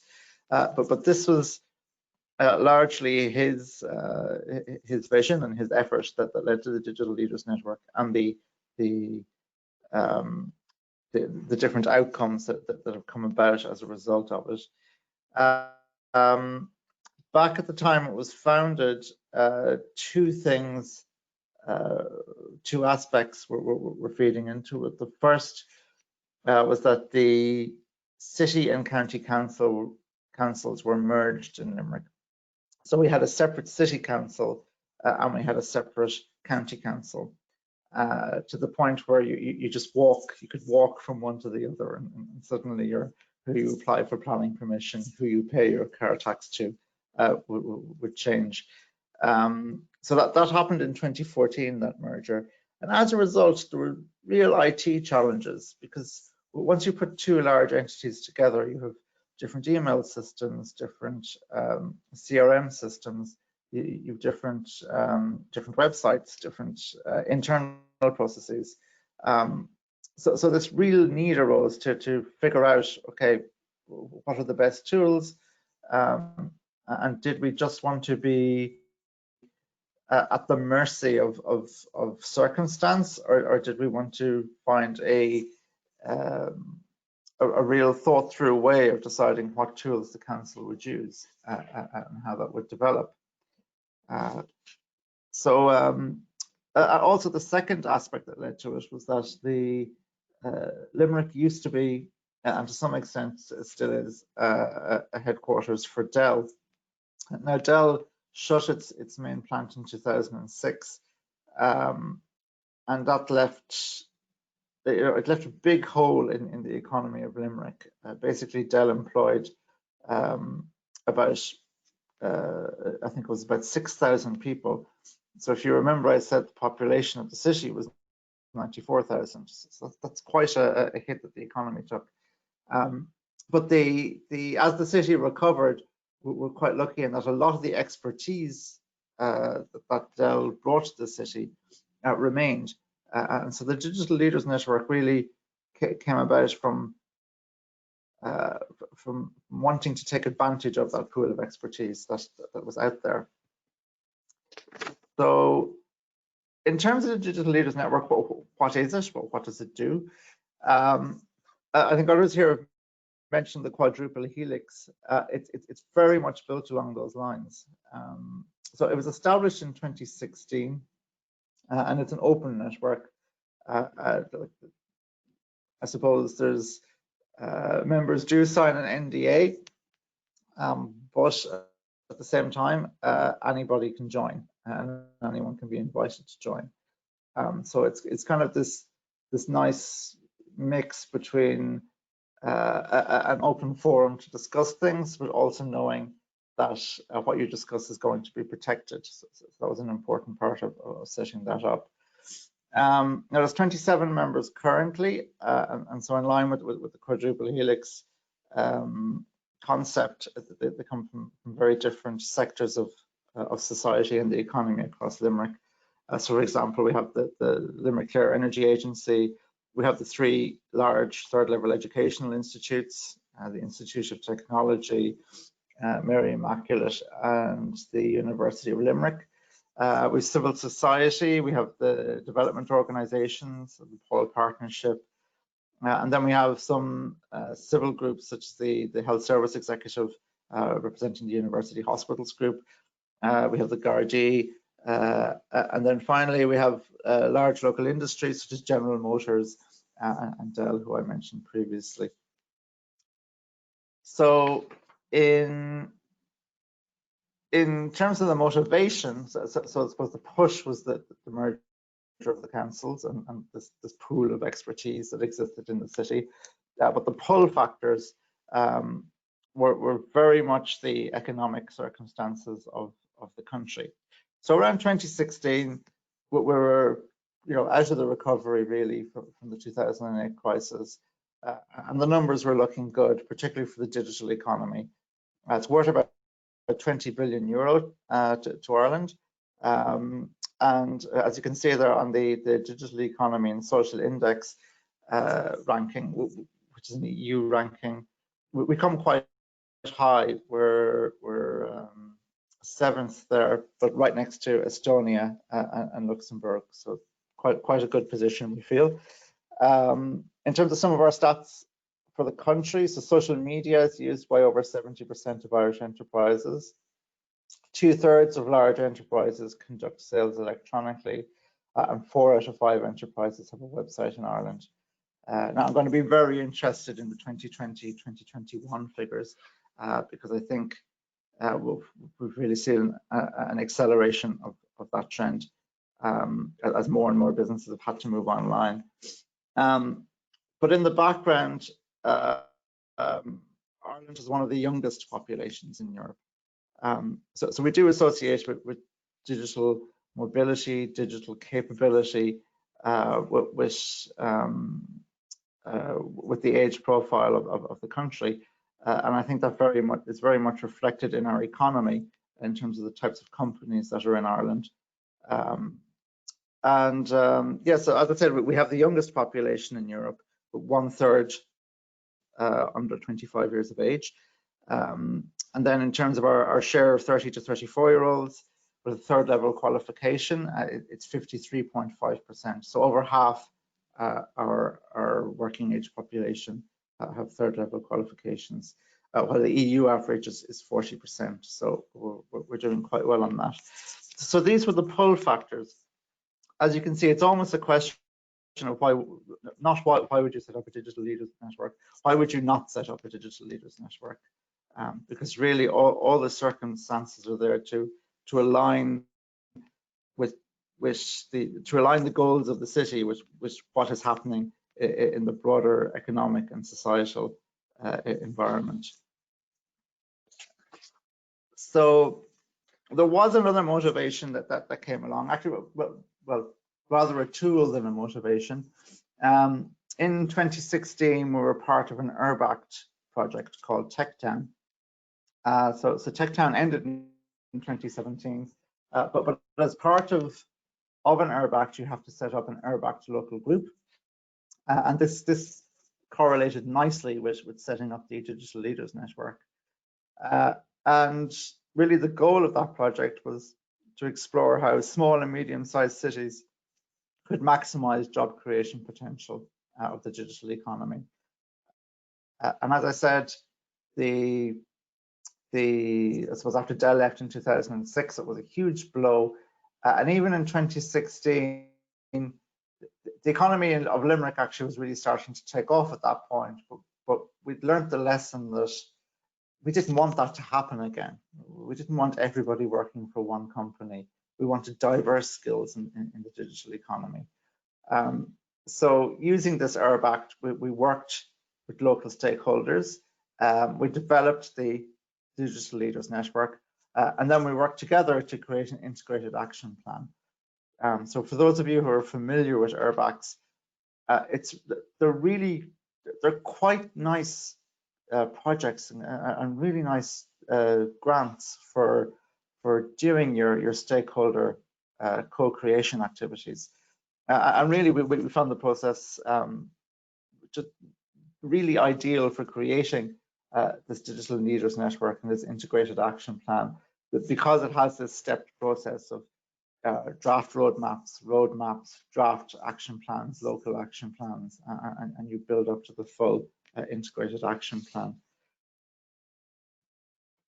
So once we had our digital leaders network functioning and set up, obviously it needed aims, and the aims, of course, were related to what needed to be achieved in Tech Town and what was needed for the broader city. So the aims are quite broad in terms of defining, initiating, implementing and reviewing projects, identifying current and future capabilities, identifying regional skills needs. There was an interesting conversation at a meeting about 6 months ago where literally you have somebody from General Motors, I think it was, or it could have been Dell.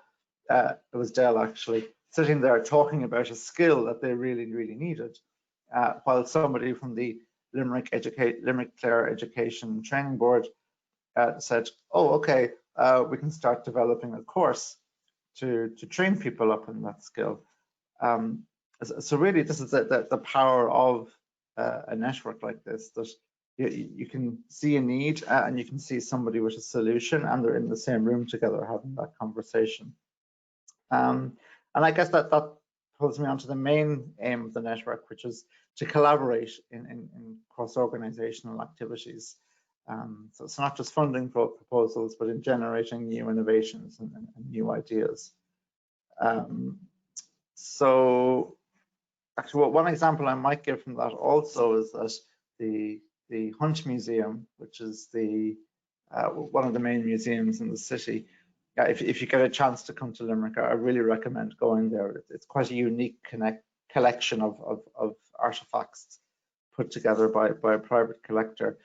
But Limerick has recently launched a new brand. It's called the Edge and Embrace brand, and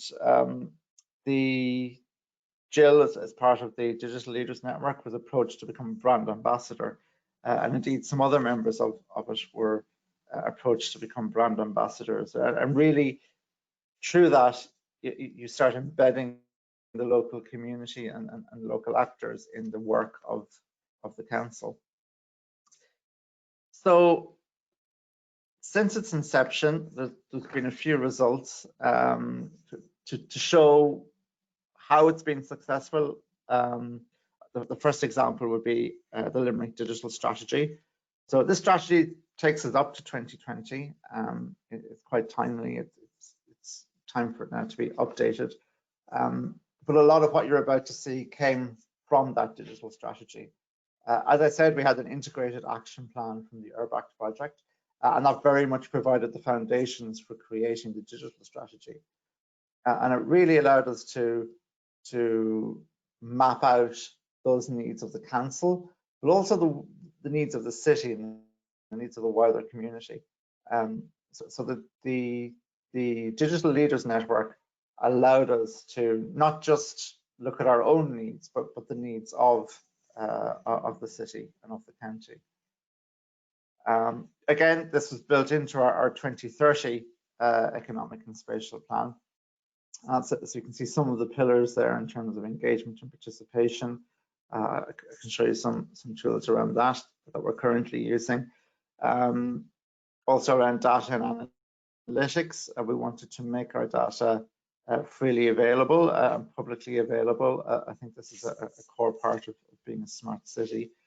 And we wanted to improve our services and really transform our services, because when you're merging a city and county council, while a lot of it is about merging departments and merging people, as I said earlier, it's about merging technologies. So while you're going through that process, why not take the opportunity to improve the technologies that you're using? So some of the outcomes, so these next slides, they're not too colorful, but it's mainly a list of what we've been doing. So first off there, you can see MyPoint.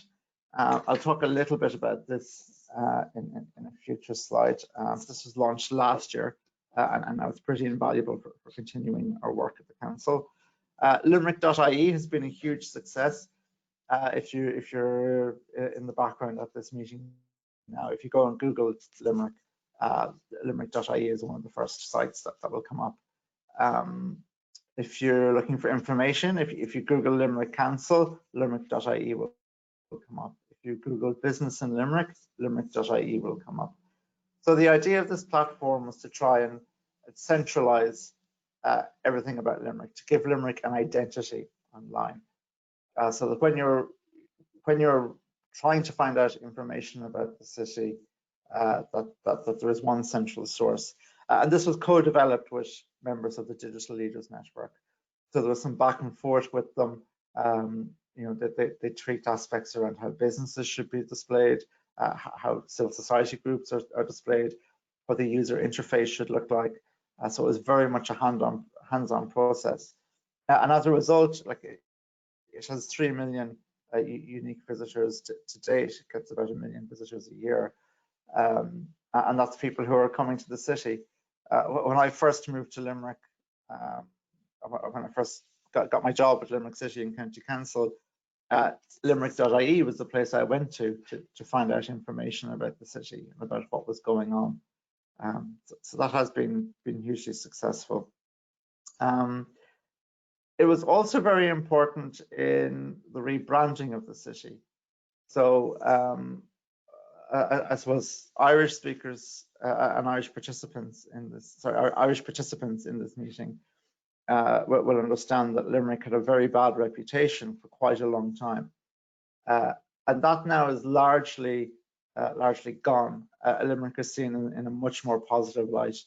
It's seen now as an attractive place to live, and the Limerick.ie website was quite transformative in that happening, because for once, instead of Googling Limerick and you would go to negative stories about the city that were in the news, because you know there was a bit of Limerick bashing that would go on. You're suddenly taken to a place where it's Limerick people talking about Limerick and about what's happening in Limerick and what's going on in Limerick and what Limerick is really like. So that's one aspect or one output of the Leaders Network that's been really positive.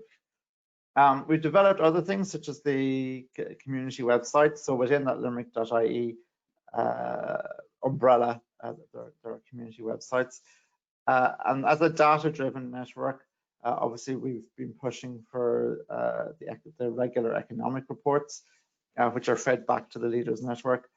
And also other technological items such as the invasive species app, which was an idea that came from the Digital Leaders Network to try and take control of, for example, Japanese knotweed and hogweed and other things like that, because it's quite costly for the council to try and find these invasive species. But with the app, our citizens are able to report their locations to us. In terms of data, one success has been Insight Limerick. We're in the process of updating this at the moment through the City Exchange project. To give you an idea of what it shows, I've put 2 graphs there. So I think the first and second one, the first one shows a really nice example of, well, it's actually not nice, it's about COVID-19, but it showed what happened to footfall in the city centre during COVID-19. And you can see there it dropped from 14,000 a week to 2,000. Quite a dramatic drop, as you can see. Obviously, the impact that it's had on businesses. Data like this helps us to make informed decision making. So when it comes to decisions such as what about business rates in the city, you know, should they be suspended or not, or what impact is that going to have? You can really see here the evidence for the necessity of that measure and of that crisis measure. Then a few other items. We have our LIGHT program, which is about moving most of the council activities onto internal activities onto SharePoint. Now we have new project management systems, a CRM system that we use to keep track of council assets, a national service catalogue, which has now been rolled out nationally. So this was started in Limerick City and County Council and developed with the Digital Leaders Network. And now other councils are taking on the service catalogue as a project they want to pursue So, and of course, my favorite item here is the City Exchange project. It's a Horizon 2020 project, and it's about getting areas of the city to produce more energy than they consume. And really that can't be done without the buy-in from local businesses and local stakeholders. So a large part of that project, or at least the Limerick aspects of that project, were developed through the Digital Leaders Network. So we have 5 buildings in the city centre involved in that, and the largest one was brought on board through the network. It's a LEED gold building and very central to the project. So I don't think we would have won that Horizon 2020 without the input of members from the Digital Leaders Network. So yeah, so really I think the success of all this has come to the fore during COVID-19. I know I've heard stories from other councils and from other parts of the country where when COVID hit and people had to work from home, you had servers crashing, people couldn't log in, they weren't able to continue their work, and you had in some cases weeks of delays until work could get back to some level of normality. Not to brag, but we didn't have that problem in Limerick. I know myself, I'm sitting here in Offaly, which is about an hour and 20 minutes from Limerick. And I'm quite lucky here, I have very good broadband locally. But broadband aside, when COVID hit, I was just able to bring home my laptop, log on to the system, clock in and keep working. And most staff in the council who had desk-based jobs were able to do that pretty seamlessly. In terms of other things that, and this is related to the Digital Leaders Network, in that they gave the impetus for all these tools and all these systems and for the digital strategy to happen. And if that hadn't happened, I don't think that we would have been prepared for COVID. But we were, because a lot of the technology we needed was in place. So for example, when tourism was hit, we launched a 50 Days of Summer campaign through limerick.ie. So currently, all cities and counties in Ireland have to put together their development plans. And this is a consultative process. So how do you consult with people when you can't meet them? Well, we have the MyPoint system, which was set up last year. So people are able to go online and directly input into the draft development plan at the moment. And through City Exchange, we've developed a virtual room. If you get a chance, I'd suggest Googling Limerick City and Council development plan and taking a look at that virtual room. It's literally a room you can go into and you can drag your mouse, and you have presentations and talks, and you have areas where you can provide feedback. So this has allowed us to keep working on that despite COVID. And as I mentioned earlier, we're able to monitor our footfall. We're able to see, okay, are people coming back to the city centre? Now, before this week, the city centre had returned to 78% of pre-pandemic levels, compared to Dublin with 50% and Galway is 39%. And the reason we were able to tell this is because, you know, our sensors on the street, which, you know, can only be put in place if your community agrees to have sensors there, and we're able to tell this information because of the work of the Digital Leaders Network. And there's some other things that have happened, such as planning, which is a core activity of a city and county council. So a lot of our planning has moved online, and that couldn't happen straight away. That managed to happen because it was already in the pipeline. It was about to be rolled out. So when COVID arrived, we were very lucky. We were able to move the planning process online straight away. So again, all this has happened because of this quadruple helix consultative process and really taking advantage of the talent that's in our city. So very quickly, as I said, our digital strategy is coming to an end. It expires in 2020. So what are we going to do about the future? In some ways, we've kind of refined our thinking in that I suppose the smart city isn't so much about, you know, screens and computers and flying cars and things like that. Really, it's about constant, consistent improving, innovating and bettering people's lives. Somebody recently asked me, you know, what is Smart Limerick? Why can't we see all this technology everywhere? And the simple answer to that is that in some sense, you're not supposed to see the technology. It's the processes that are supposed to improve. It's the system, the decision making, the interactions are all supposed to improve in an almost invisible way, but driven by real data, driven by real needs that you can measure. And this has been very important to us. And I think it's something that it's an ethos, I think, that will continue on into the next strategy. So as I said earlier, we largely developed our last strategy using an URBACT local group. It was so successful, we applied for some URBACTs last year. I'm happy to say we were really successful in 3 of them, but because of the rules, we can only work on 2. But yeah, so it's such a good method. We're doing it twice in 2 other areas now. So one area is health and green space. That is bringing together stakeholders in the city who are looking at creating greener cities and healthier communities. So it's our tidy towns, our mental health groups, our sports and fitness groups, our environmental groups, our pollinators, our conservationists, our local business owners again. And they're coming together to form an URBACT local group, and we'll develop an action plan. And we're going to use this action plan to implement green routes around the city, so blue-green routes, so areas of outdoor activity.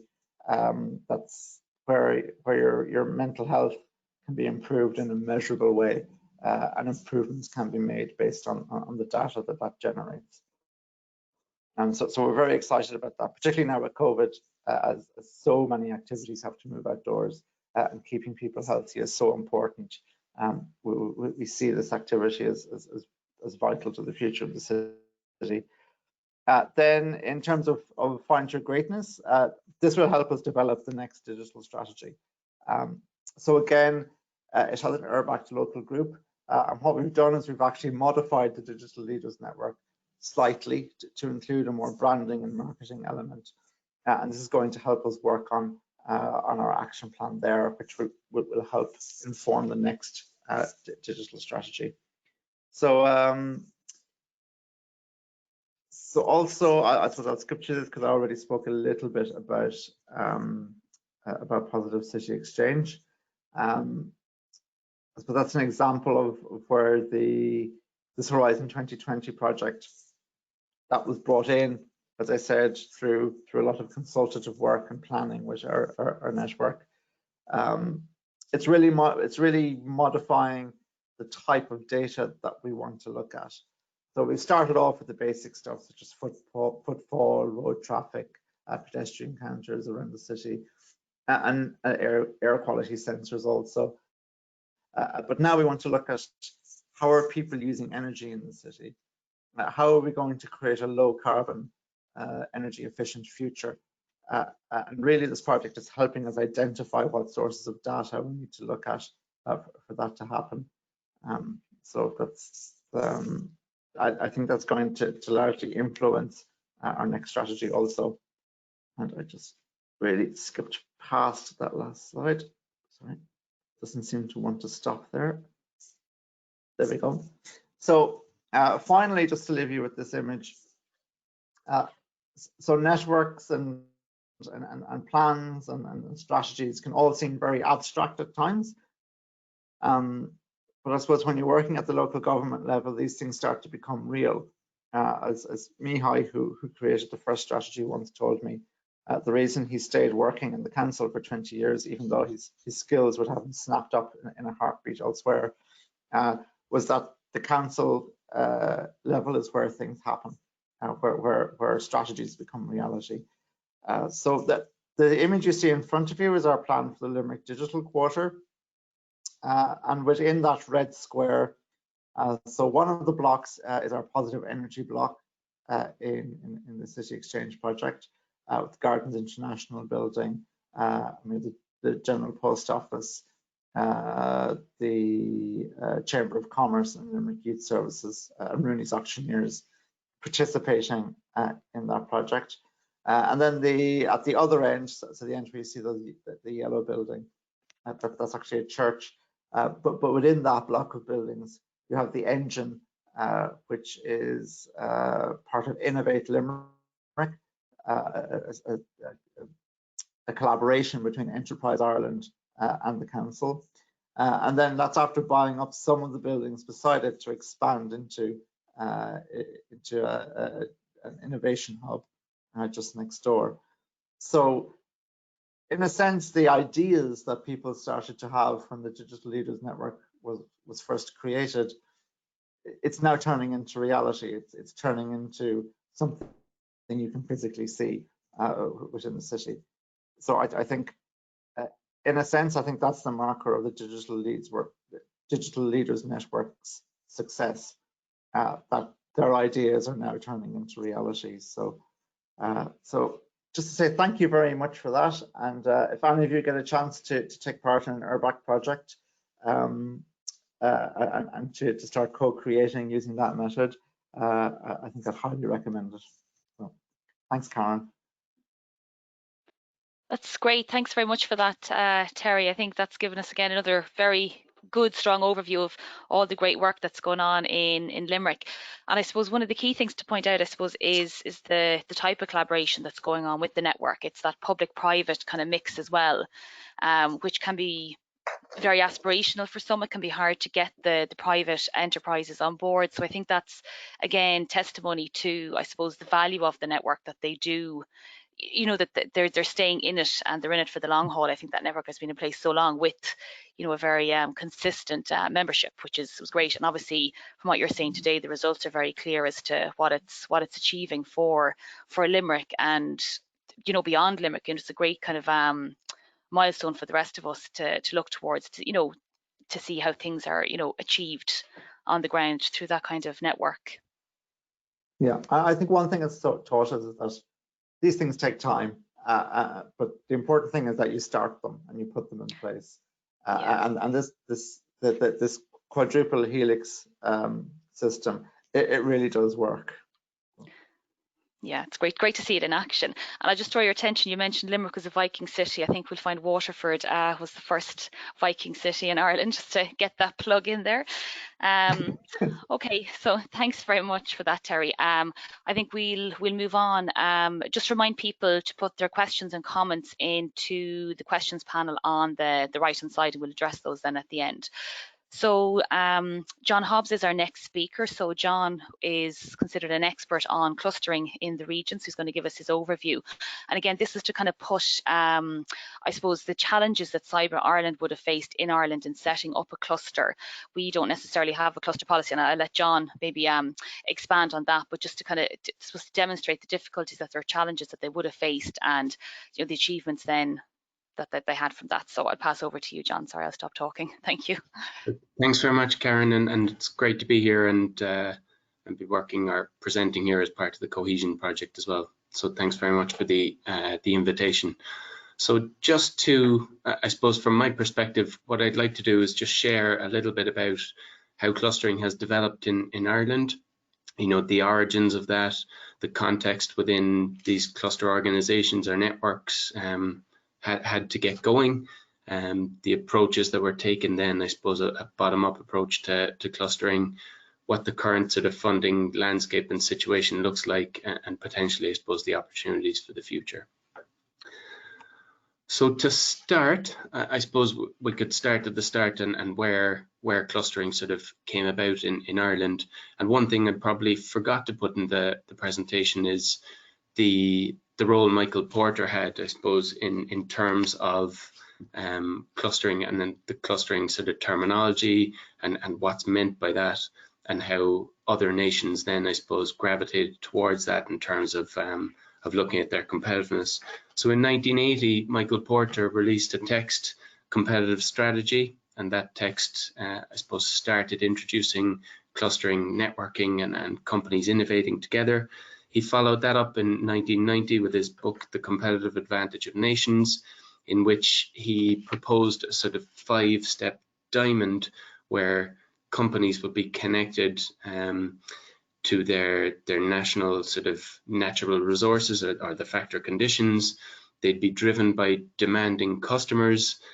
They'd be related and supporting industries that would be connected to that particular sector, and then the rivalry and the innovation and the structure of that particular sector would all lead to what we call sort of clustering today. He also sort of identified that government and chance factors, or things that just happen out of the blue, can also lead to huge benefits for clusters as they develop. So Ireland then, I suppose around the 1990 point, started looking at clusters a little bit more and looking at when it was becoming the sort of hot topic internationally, and looking at how that could impact Irish industrial policy.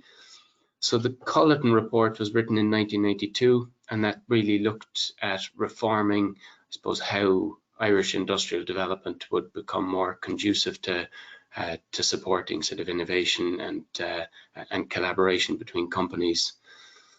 So one of the things, I suppose, that the Department of Enterprise, Trade and Employment was looking at was how particular segments or clusters could be established to develop more of a sort of national competitive advantage within Ireland. So they took to putting together a number of different reports under the National Economic and Social Council, and they produced a number of different reports on clustering, I suppose, within Ireland, and the appetite for clustering and potentially what could happen there over a number of years within the 1990s. So the strategy for competitive growth and employment looked at highlighting the benefits of clusters and advocated, I suppose, to bring those sort of smaller indigenous firms together and allow them to scale and sort of connect with large firms. The next report in 1996 looked at networking for competitive advantage. So this one looked broadly more outside at the rest of Europe, and how maybe clusters were developing in the likes of Catalonia, Austria, Italy, who'd implemented sort of clustering programs within their regional development policies. But in 1997, they ended up recommending against indigenous industrial development of on a national cluster policy, because they didn't really feel, I suppose, that we had the type or breadth of companies that would be needed to sort of develop that sort of industry cluster model to the scale that Porter was discussing. So in terms of the next steps, I suppose after those NESC reports came out and after the support was sort of looked for, maybe a different track was taken on sort of networking and whatnot. But in all of the multi-annual sort of strategies and statements, clustering was really sort of missing. It went missing for the end of the 90s and up to the start of the noughties. It wasn't really mentioned in national reports, and it wasn't really mentioned in terms of our sort of national enterprise strategies. So Proinsias Breathnach actually believed that clusters only occupy a very marginal place in the overall thrust of Irish economic and industrial development policy. So in terms of once the noughties started and we'd moved through that sort of period of maybe clusters don't seem to be something that's important from Ireland's economic development perspective.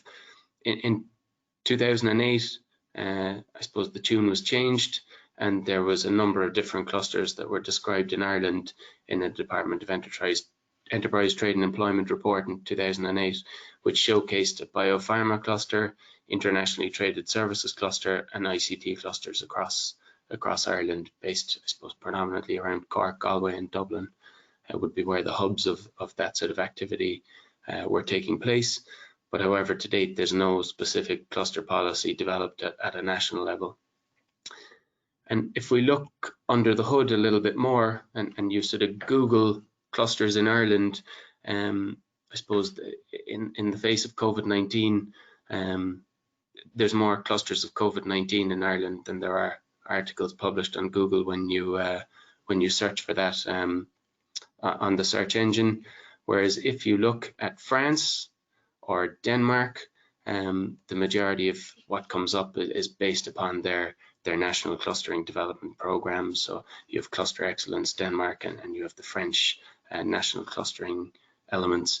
But you do see little bits of COVID, but not to the same extent as when you actually Google clusters in Ireland. So in terms of the context for clustering in Ireland, then now I suppose at the point that we've reached at this stage, and in all the latest sort of policy documents that have come after 2010, clustering is mentioned in all of them. So Karen was mentioning earlier, I suppose, the research prioritization exercise and how that is Ireland's RIS3 strategy. So it's heavily mentioned in that, heavily mentioned in our action plan for jobs, policies, in the National Development Plan, in the local economic and community plans. I have the Cork County plan there, but it's mentioned in numerous others across the country, the Action Plan for Jobs 2018, and more recently, as you've heard this morning, I suppose, in the RESUS, the regional enterprise strategies and the national planning framework as well. So it's integrated everywhere within our policy reports and action plans. So in terms of attracting finance to the country and in terms of, I suppose, developing Indigenous industry, there's lots of talk from our development agencies, IDA and Enterprise Ireland, about world-class clusters and global leadership in key sectors and key sort of global sectors, all of which based in Ireland. Just to give that sort of context then on the development agencies, so IDA Ireland, for those of us who are joining from outside of Ireland, so IDA Ireland are a national enterprise agency that supports the development of foreign enterprise in Ireland. So they work on a one-to-one basis with companies, look at areas like capital and employment investment, R&D and innovation grants, tax credits, and the business asset grant to attract companies into Ireland to set up their operations here. And they've been hugely successful at bringing large multinational industry into the country. Enterprise Ireland then is the sister organisation that deals with all Indigenous enterprise within Ireland. So they work on a one-to-one basis with companies in terms of supporting them with innovation vouchers, connecting them in terms of research commercialization with the universities and IoTs, innovation partnership programs and technology gateways where companies can connect to these technology centres based all across the country to support their sort of research and innovation agenda. But up until a couple of years ago, they weren't really bringing companies together from a collaborative perspective and I suppose developing that sort of co-creation, co-innovation that we see happening in regions all across Europe. So this led to a situation where some organizations have sought to develop clusters on their own, outside or independent of national policy in the first instance. So you have organizations like Energy Cork, IT at Cork, Geoscience Ireland, the Emerald Aero Cluster, Kerry SciTech, that would have been started as initiatives through the support of local development agencies or private industry in certain cases, to build and develop a network and transform that network then towards, I suppose, the type of clustering initiative that Porter was mentioning, or that we see a lot of across Europe. So this, I suppose, from a policy perspective, things are starting to change and evolve. I won't steal Owen Byrne's thunder, who's going to present later, but the Cyber Ireland model was something that was pitched by CIT and our research group here in the Cork Institute of Technology, VLink. I suppose we pitched the idea of developing a cluster organization, a European style cluster organization, to IDA Ireland to connect the large sort of foreign multinational cyber sector that's on the island at present with the growing indigenous sector that's that's rooted here in the country. So Owen will tell you more about that, and I'll leave that at that point. But Enterprise Ireland then have started to look at, I suppose, a clustering development model where they can start to connect more of the indigenous companies, in key sort of clusters across the country. So they launched a regional enterprise development fund. They launched it with 2.65 million in early 2019. Funding was announced in December 2019 of 4.6 million. So they actually supported more clusters than they originally had budget for. But that sort of project is gaining traction now, and those clusters that were funded in December 2019, they're starting to sort of emerge, and the funding is starting to be implemented now at this point.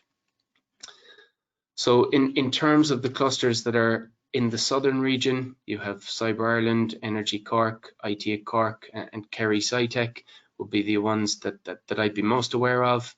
You have developing clusters then through the RTCF, through Limerick Institute of Technology and Tralee Institute of Technology.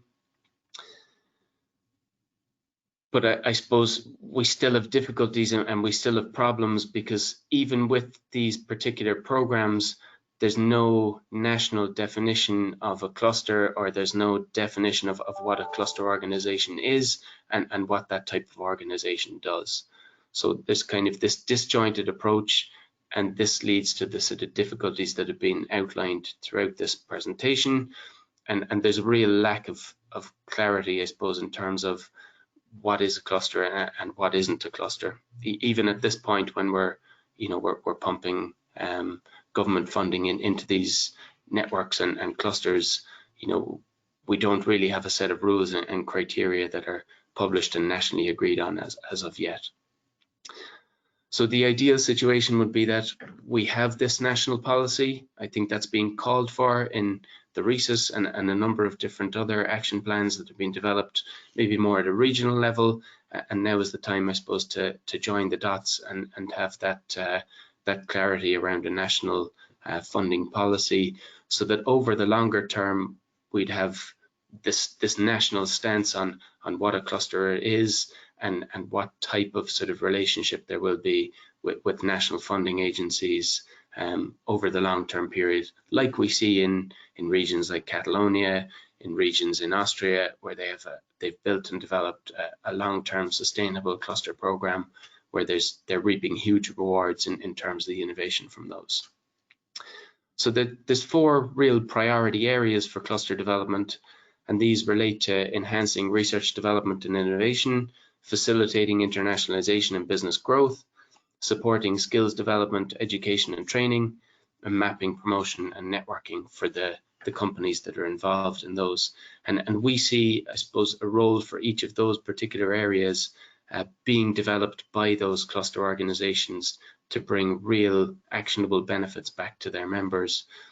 And I suppose the time is right now at present, as smart specialization is evolving and as clusters are being seen across Europe to be a key pillar within smart specialization strategies, and how government and policymakers connect well with industry. I think now is the right time to be calling for that sort of clarity and looking at the development of that national cluster policy. So I think that's all from me. So I'd like to thanks again for being invited to sort of set the stage, and I hope that that Owen Byrne will be able to showcase the development of Cyber Ireland and how that sort of come out of this particular situation. So thanks very much. That's great. Thanks very much for that, John. I think that leads us quite nicely then into Owen, who's our last best practice today. So I think we'll go ahead with that, and then we can start looking at the questions that have been submitted. So I'll pass you over to Owen, who's going to talk about the Cyber Ireland regional chapters element of that. Thanks, Owen.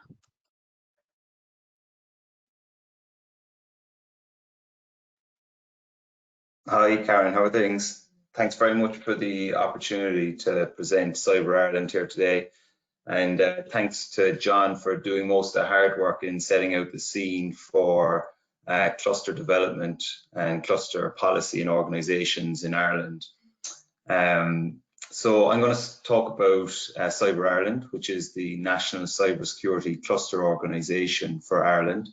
It's a relatively new organisation. We launched it in May of 2019, but we've had quite an amount of success. And I suppose this is maybe an example of what we're trying to achieve is a best practice cluster development model for Ireland, where we're taking all of the learnings from how European cluster organisations are developed and managed and cluster theory to support the development of this cybersecurity cluster organisation for Ireland.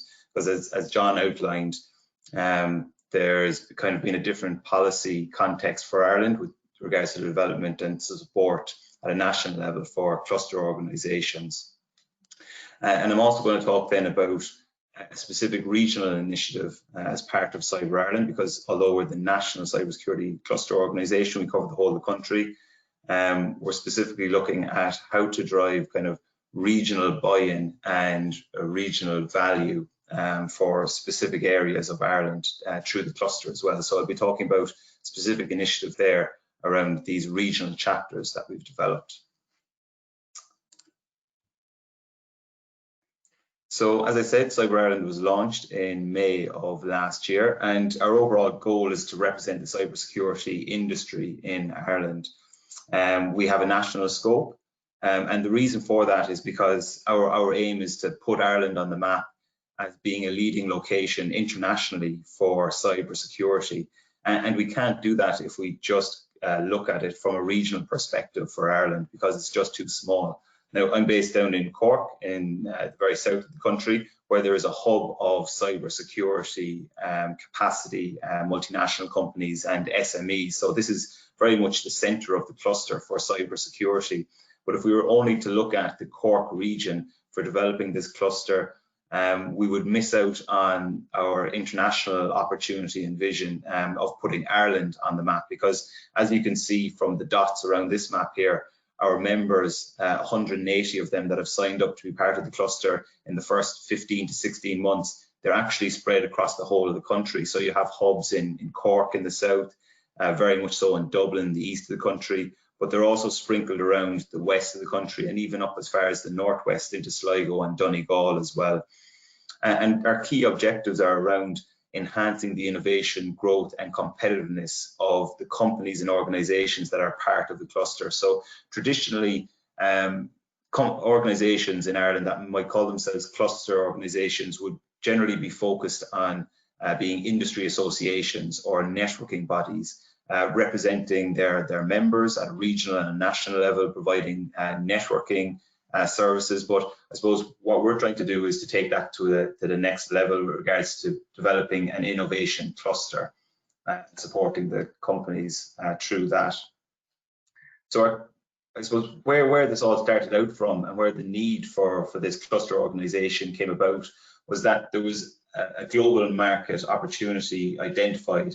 If you look at the cybersecurity market globally, we've all experienced, I think, at this stage, probably some sort of data breach of an emailing list maybe that we've signed up to, that company's data has been breached and possibly sold on to cyber criminals.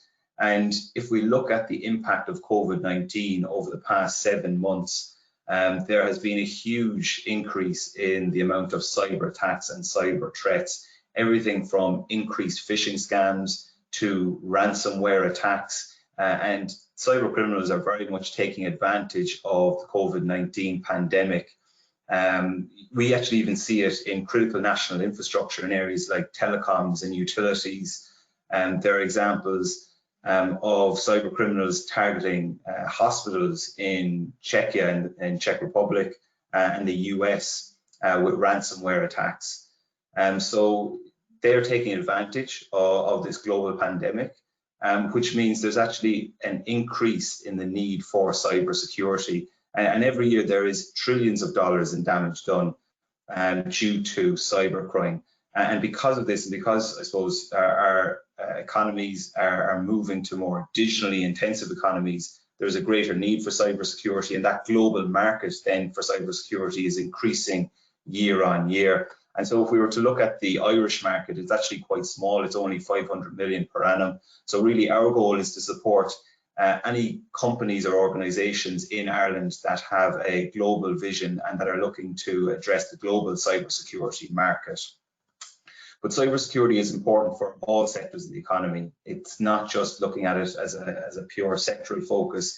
And if we look at Ireland's digitally intensive sectors, we've estimated there's over 200,000 people actually employed in those sectors. They contribute a quarter of our exports per annum. If you look at the number of data centers that are in Ireland, there's over 50 of them now, and there's been billions invested in those data centers over the past 10 years. If you think of Facebook, Amazon, Google, all have their data centers around the M50 in Dublin. And security is integral to our digitally intensive sectors, to those data centers, but also as Ireland is recognised as being a digital front runner in Europe. And for our SMEs to be able to trade online and do business internationally, we need to ensure that we have a safe and secure economy and society to do business. And on top of that, you have multinational companies that are located in Ireland that actually host their intellectual property and intangible assets here as well. So that we need to be able to be seen to be a safe and secure place to do business as well. So cybersecurity is really critical for all sectors of the economy, for critical national infrastructure, for government, for businesses, and for citizens as well. And some of the ingredients of the cybersecurity cluster that were there a long time before actually Cyber Ireland was developed is we have a really strong multinational base in cybersecurity. We have 5 of the top 10 software security companies located in Ireland. We've mapped over 40 companies that are pure cybersecurity companies, or actually they could be multinationals that have security operations in Ireland. And if we look at where these companies are actually located, I've just highlighted here, all the ones in red are actually located in Cork. So that really shows that Cork is the centre of the cybersecurity cluster in Ireland. But these multinational companies are also backed up by a growing and strong Indigenous sector. So we've over 60 Indigenous cybersecurity companies that have an export focus across a number of 5 different key areas that we've mapped out. And there's a real potential here to support the Indigenous SME cybersecurity sector through leveraging the multinational sector that we have in Ireland as well. So they're 2 of the key ingredients. The other one is around talent. There's actually a worldwide shortage of cybersecurity professionals. It's estimated that there's going to be millions of unfilled cybersecurity roles in the coming years internationally because we just can't fill those jobs. So that means that companies are actually going to wherever they can find the talent, and it's the number one reason why companies locate in Ireland for cybersecurity is access to that talent. So we estimate that there's over 7,000 people actually employed in the cybersecurity sector in Ireland, around 30,000 professionals with cybersecurity qualifications or certifications. And we have a really strong education system as well. There's over 120 courses that can get somebody into a career in cybersecurity across the country that we've mapped in the higher education institutes and the education and training boards, as well as online courses as well. There's an initiative from the government called the Cybersecurity Skills Initiative, which is training up 5,000 cybersecurity professionals to impact all companies across all different sectors. There's a FIT cybersecurity apprenticeship program that's been launched. And even this year, there was 18 new cybersecurity courses funded by government across the different HEIs. Another key ingredient to the cybersecurity sector is our R&D capacity. Security research is done across a number of academic institutes and national research centres across the country. And there's also quite a bit of research happening in multinational companies as well. However, at the moment, this research is fragmented across a number of different universities and research centres, so we don't have one single national cybersecurity research centre to coordinate all of the research that's happening in the cybersecurity space at the moment. And that's one of the key challenges for the sector if Ireland wants to move up the value chain in the types of jobs that we have here, and to really become a global leader for cybersecurity innovation and solutions. We need to have a national cybersecurity research centre to support that as well. So they're the key ingredients of the cluster that was there before Cyber Ireland. And we, I suppose, initially started looking at this back in 2017, where there was an industry forum held between IDA and Cork Institute of Technology to address some key challenges for the sector. The number one challenge being the critical skills shortage for cybersecurity companies. And then the follow-on from that, as John mentioned, then there was an application to IDA for seed investment to set up and manage a cluster organisation to address these key challenges identified by industry. And so that project started in November of 2018, 2 years ago. And the first 6 months was going out and engaging with all of the key stakeholders across the country in the cybersecurity sector, from industry, academia and government. We actually ran these 3 workshops in Cork, Galway and Dublin to understand what are the needs of the cybersecurity industry, what are the key strengths, and what are some of the challenges that companies and academics have. And then what would be the role of a cluster organisation in addressing these challenges and which ones we should focus on, because we only have a certain amount of resources and we can't boil the ocean, so we need to be quite clear on what areas we're going to focus on as well. So we had a huge amount of engagement through those 3 workshops. Over 90 companies and organisations attended those, and 250 people across the country. And those workshops, they actually got the buy-in from all of the industry stakeholders, academic stakeholders across the country before we launched the cluster organisation in May of 2019, where we had an official launch. We had a strategy and a cluster board as well. So since May of last year, we've been developing out the various different cluster objectives and our initiatives. We also received funding under that programme that John alluded to there through Enterprise Ireland, the Regional Technology Cluster Fund. So that will allow us to develop out our activities to specifically support startup and SME cybersecurity companies across Ireland as well. So our objectives are across 4 key areas: building the community, so supporting promotion and networking of our members. That's really the foundation of all of the cluster initiatives that we have. If you don't have the community there that knows each other, that trusts each other, you can't do all of the other activities as well. So the second one is around supporting talent and skills. And the third one is enhancing collaborative research and development between industry and academia. And the fourth one being around business development, supporting startups, startup ecosystems, supporting Indigenous SMEs, but also attracting FDI as well.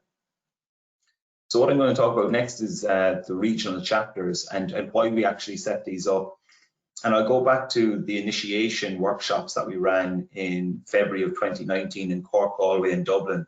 And what we found in these workshops was that each of the regions actually had their own diversity and identity.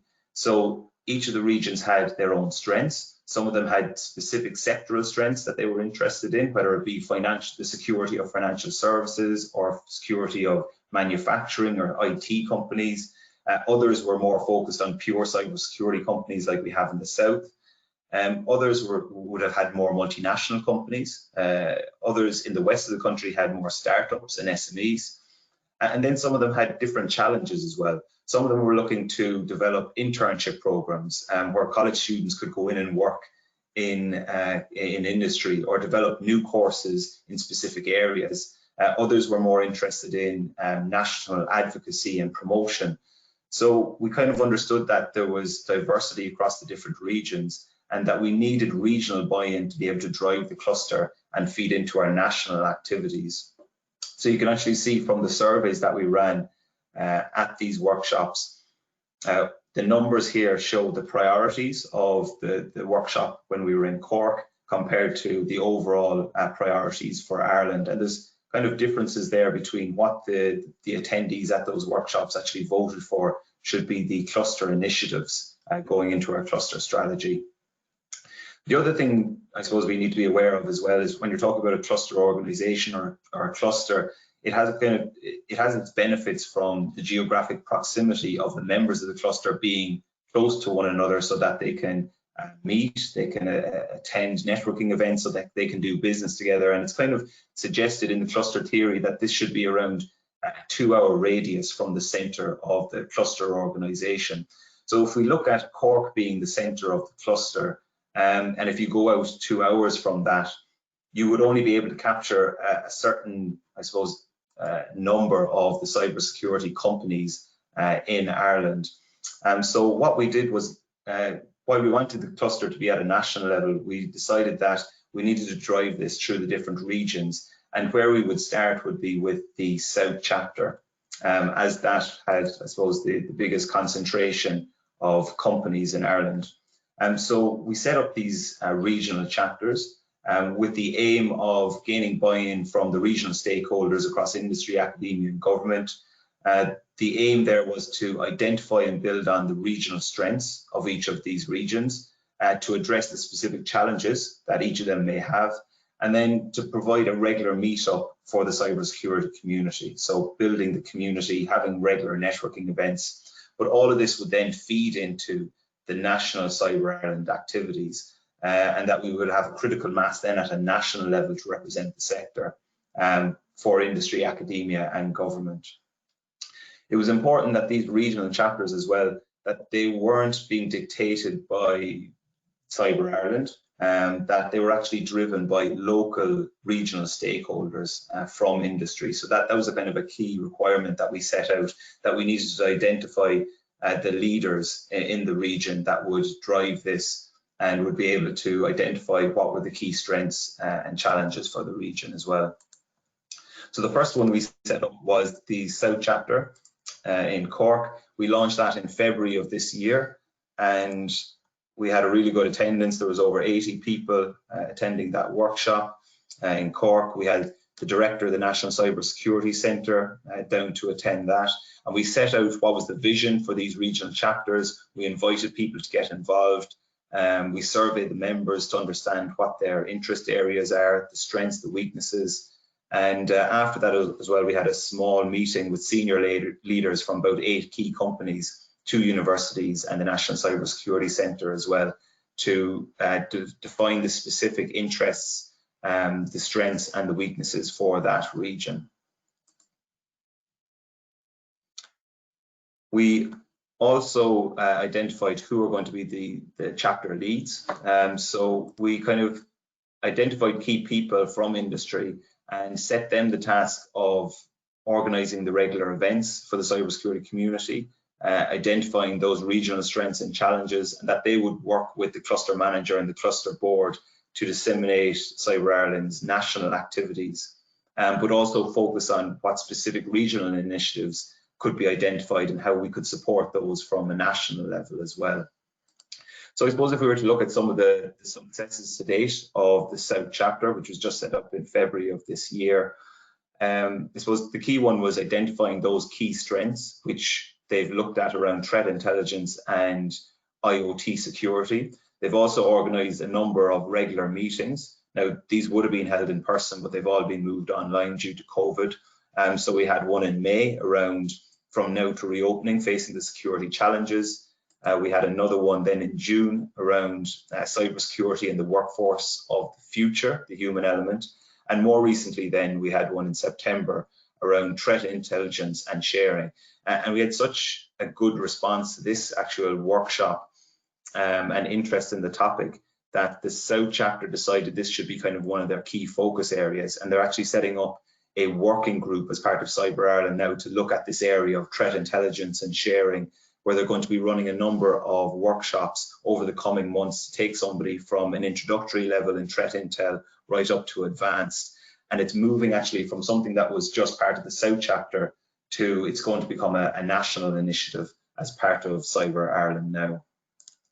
There's also been some other successes around addressing the skills challenges for the region. So we've been working quite closely with the higher education institutes, the universities, the regional skills forum managers, the SkillNet program with IT at Cork to address specific skills challenges for the region. We've also launched the first cybersecurity skills industry survey this year to get a better understanding of the skills gaps and shortages in the cybersecurity sector, more information around the types of roles and certifications in those roles, the required skills and training needs of industry as well.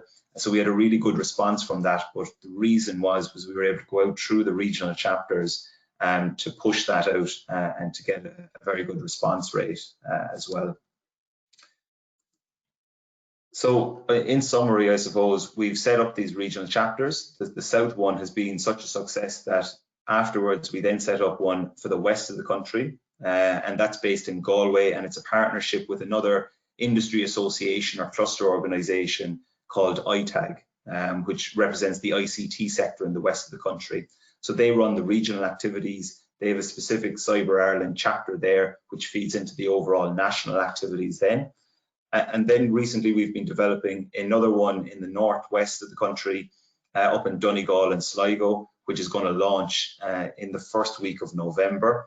And then finally, we're going to be moving on to the east of the country in Dublin and setting up another chapter there. And the reason we didn't actually start with Dublin is because there's a number of cybersecurity meetups and organisations already running in Dublin. So we don't want to compete with any of the organisations that are there already.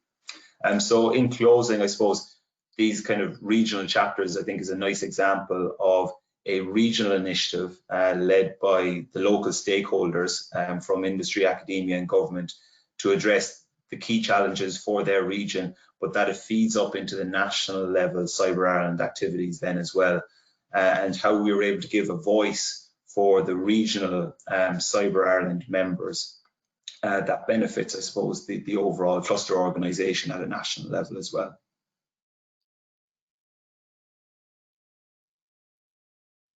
So that's everything from me, Karen. Hi, Owen, that's great. Thanks a million for that. I think everyone got a good sense then of what's involved in the regional chapters. And we have a comment in from Ainoa, who's one of the lead partners on the projects, in the relevance to identify the key actors or leaders who will act as the drivers, catalysts, mobilisers in the region. I felt it was a very good lesson in that. So it's always good to get good feedback there. I suppose at this stage, unfortunately, as I said, John Daly had issues coming in earlier, so I think we'll have to finish up with the presentations there. But John is back in with us if anybody has any questions for him, and maybe if all the presenters could put on their cameras, and we'll just deal with some of the questions that are coming in.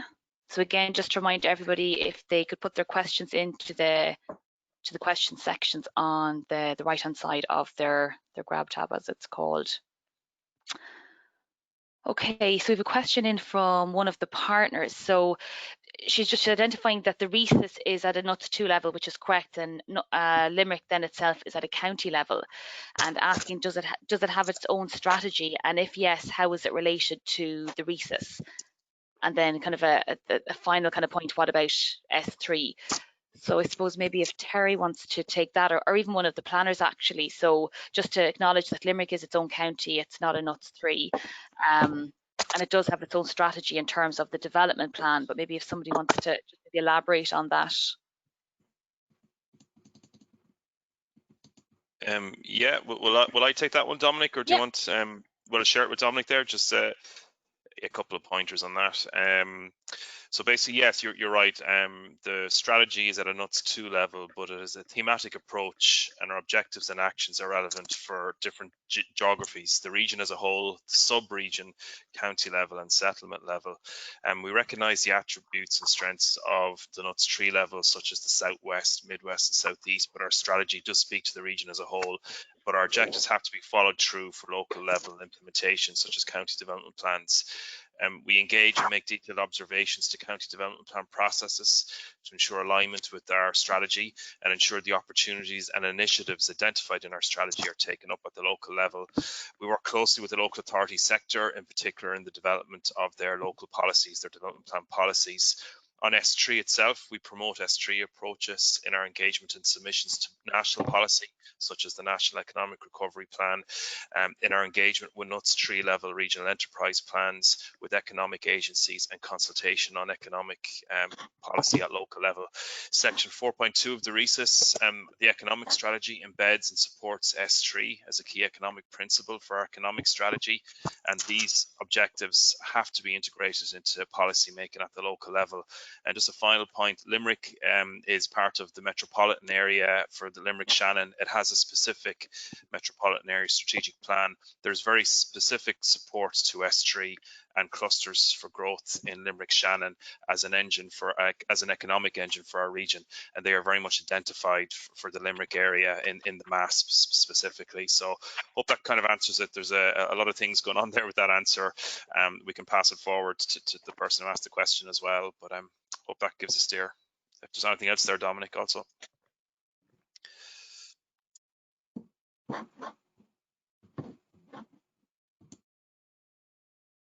No, okay, I think that probably does answer that. It kind of leads nicely on then to the next question. So they're interested in how to involve cities to implement part of the S3 or the RIS3, since cities are the main know-how vectors.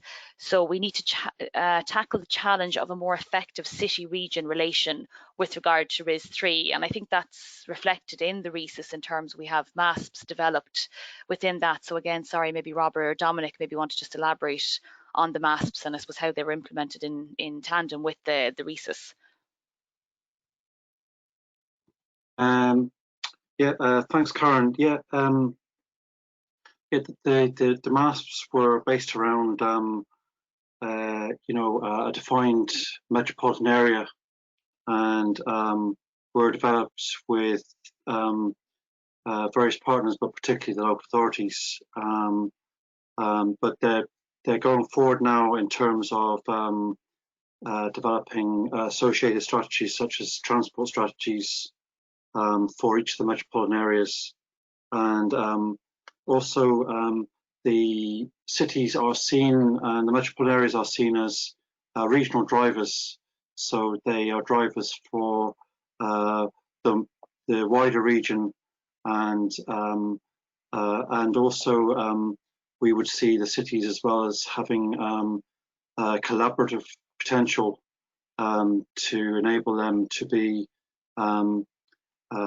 much stronger together, to work together in a combined way to achieve critical mass as part of that strategy to promote and develop the cities. I don't know if Rob has anything to add. That covers it.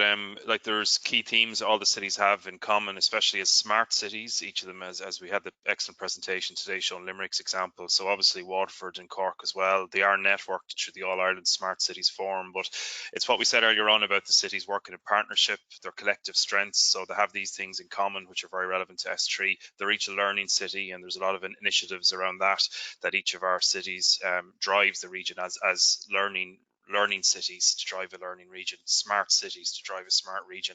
And again, as we said, there's very specific economic supports built into the objectives for each metropolitan area plan, which very much reflect the S3 concept. So there is good content there, and definitely that's the national policy, that the cities sort of lead national growth and are drivers. All areas grow, no areas left behind, but the cities are our engines for growth. And that's very much reflected. Yeah, and I think that's a good example as to, I suppose, how cities can be incorporated into, say, strategies such as the S3. So to kind of use that model and framework, that they're kind of used on a collaborative basis, but they align then maybe with the regional aspect. But they have, I suppose, they focus on their own kind of strengths and objectives and drive those. But again, in alignment with the overall kind of regional or national strategy, depending on what it may be. There's another question there, I think probably more towards maybe the lead partners, but do you think if an S3 is a place-based policy, it should also include a territorial or regional strategy as well? So I don't know, does anybody want to take that? I don't know, just maybe I'm off the mark with this comment, Karen, but I suppose going forward, one thing I see, particularly when I'm working on EU project applications, is that a lot of things are designed specifically for cities or specifically for rural areas. That there's very few funding mechanisms that look at this integration between the two. So I don't know if that could be something that the cohesion project could look at in terms of future Interreg funding. How can this interface be tackled, and how can this interface, I suppose that kind of city country, not really conflict, but we do talk about the city being a driver for the region. But in the Limerick example, until the city and county councils were merged, it was the city competing for resources against the country, particularly when your money comes from the national level and you're applying as separate councils. So I suppose going forward, and the Interregs are a great tool for this, for cities and regions to work together to apply for funding for common projects, that might be a way of taking advantage of that relationship between the city and the region. Yeah, that's sorry, just to add to that point as well. That's a very good point. And again, the strategy that we have would very much reflect that. So looking at connectivity, a key theme of enhanced, say, connection, especially digital connectivity between all locations. So once you have your largest centres of growth, we recognise the role of all settlements. Say we look at the networks. Good example is the economic corridors. You have the Eastern Economic Corridor, the Atlantic Economic Corridor. There's good examples of towns working together. The Kerry Hub Knowledge Triangle is a perfect example, with Tralee, Killarney, Killorglin working together as an engine, a sub-regional engine for that county, with better connectivity, better digital connectivity, better transport connections to the cities, to the markets, to the ports. They can really fire for the region as a whole. And the kind of message is very much it's urban, as you're dead right, Terence, it's urban and rural together. There isn't a divide between them. They're both dependent on each other, and for the region to work as a whole, all those areas have to work together. And so connectivity, and there are some still missing links there from infrastructure to enable that work better.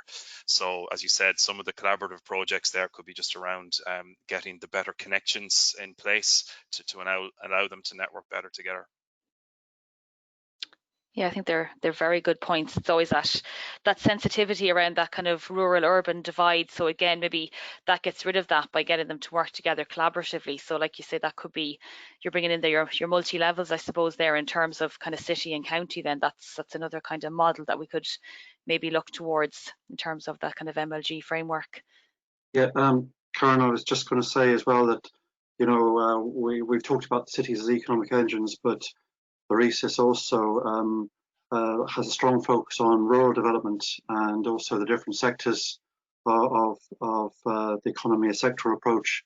So there is a strong focus on rural development and, addressing the issues around towns and villages, and supporting policies to support, the renewal of towns and villages and rural areas as local service centres as well, and also in tandem with the work that's being done on developing remote hubs for working, and as well as that, we touched on the networks earlier, and Robert just mentioned that, and I think one of the roles that the Regional Assembly has is to work across county boundaries to achieve cooperation between different local authorities and other agencies.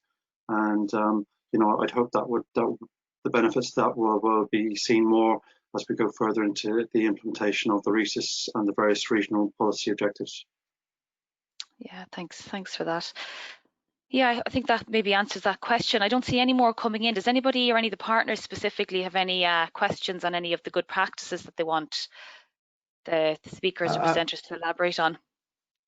I might ask Dominic just to elaborate a bit on what he said in terms of, I'm interested in your thoughts on what COVID-19 is now doing to that structure, that relationship between the city and the countryside. I mean, As I said earlier, I'm an hour and 10 minutes from Limerick, and I'm sitting here in awfully beautiful forest outside the door. I get to go out and take the dog for a walk as soon as I finish work. It's really lovely. And actually what I see in the village now at the weekends is that there's lots of maybe it's bad because of COVID, but we're getting a lot of tourists. The local cafe is doing fantastically well. Now the castle isn't doing so well because it's a hotel, but the biking routes and the walking routes are really attracting an awful lot of people. How do you see, I suppose the Recess was written before COVID, and obviously we all hope that COVID will go away or be vaccinated against in 6 months to a year's time. But post-COVID, in terms of these advantages that we've seen in countryside living, do you think that's going to become a driver, a sort of a rural driver in the future, or how do we hang on to those advantages? Well, the Recess is very strong on the value of outdoor recreational assets and developing greenways and blueways. But more recently, and it's a shame John is not here. We've been doing work on developing remote working hubs, and in the Recess we cite several examples of community hubs where shared facilities have been opened. I think there was an example in Clare, and I just can't think of the location of it. I think it was West Clare, where previous buildings have been reused and brought together as community hubs for people to use. But I suppose that shouldn't take away from the focus on the large urban areas and our cities and towns. That in the long term, large urban populations can't relocate en masse to rural areas. So, the cities and towns, they will have a very important future for our region, and as will the rural areas and smaller towns. And I think the Recess sets out a path and sets out policies to support both urban and rural development. So I don't know if that maybe answers the question, or if Rob wants to add to that. No, I agree with that. And just the other thing was enabling choice and giving choice. So again, with better infrastructure in all our areas, you can look at opportunities and you have the choice then. So if that's your lifestyle, your opportunity to stay at your local community, you have the choice and ability to work locally, to engage economically with all locations in the region. If you're city orientated because of your existing job, the quality of life that you get from a dynamic city, you also have the choice there. So to enable you to have choices, to make your location choices. So again, that's where we'd see all areas being facilitated, and the placemaking quality for enterprise development being placemaking qualities, although at different scale, bigger infrastructure for bigger locations, but still we need to get the infrastructure deficits resolved in all locations. So I think you're spot on, and I suppose just to say, like, never waste the opportunity of a good crisis. Like, this is a real driver now for rural broadband, and even more importantly for rural public transport, because we've all been to Germany, we've all been to France. You can get a bus in every village practically, and here you can't. So maybe in terms of the region going forward, we have some really good excuses now to push for money from the national level for those, at least those two things. Yeah, certainly do. Okay, so I don't see any more questions unless anybody wants to throw something into the questions panel there again for our best practices, of any of the partners, of anything that they want to ask. It's unusual, I have them muted, so normally there's plenty of talk going on, so they're shy about putting the questions in, typing them. Okay, so I don't see anything else coming in there. So I suppose, unless Laura, I know, have anything that they want to add as lead partner, I suppose just to say thank you very much again to all the speakers today. I think certainly from my point of view, it was a very worthwhile exercise, and certainly learned a lot today, and I hope we'll be able to take a lot of it into what we do within the cohesion project, within our action plans, but also, you know, outside of that, that I think it was, you know, it's always good to hear about some of the good work going on in the region. I think there's so much happening out there that we're not always aware of, so I think it's always good to kind of to engage with people that are doing it, and kind of to hear all the great work happening out there. Thank you so much, Karen. Also, nothing else to add. You have our contacts in our presentation, so if you need any further information, just let us know. Thank you so much. Yes, thank you all. Okay, that's great. Well, thank you, and again, thank to everyone who joined us today on the study visit. So I hope everybody found it informative and helpful, and you can obviously contact me at any point if you have any further questions or anything that you do want to follow up on that you think of maybe afterwards when you come away from this. And just to say thanks to everybody for attending. Hopefully they all found it good. Thank you. Oh, and sorry, a final thank you to Alice and Catherine, who are working feverishly behind the scenes to make sure that everything went well today. It's not an easy job, I can absolutely assure you of that. So thanks to both of them for all the hard work that's gone into it and to make sure everything went so well today. So sorry, final thank you. Thanks to everybody. Thanks, Karen.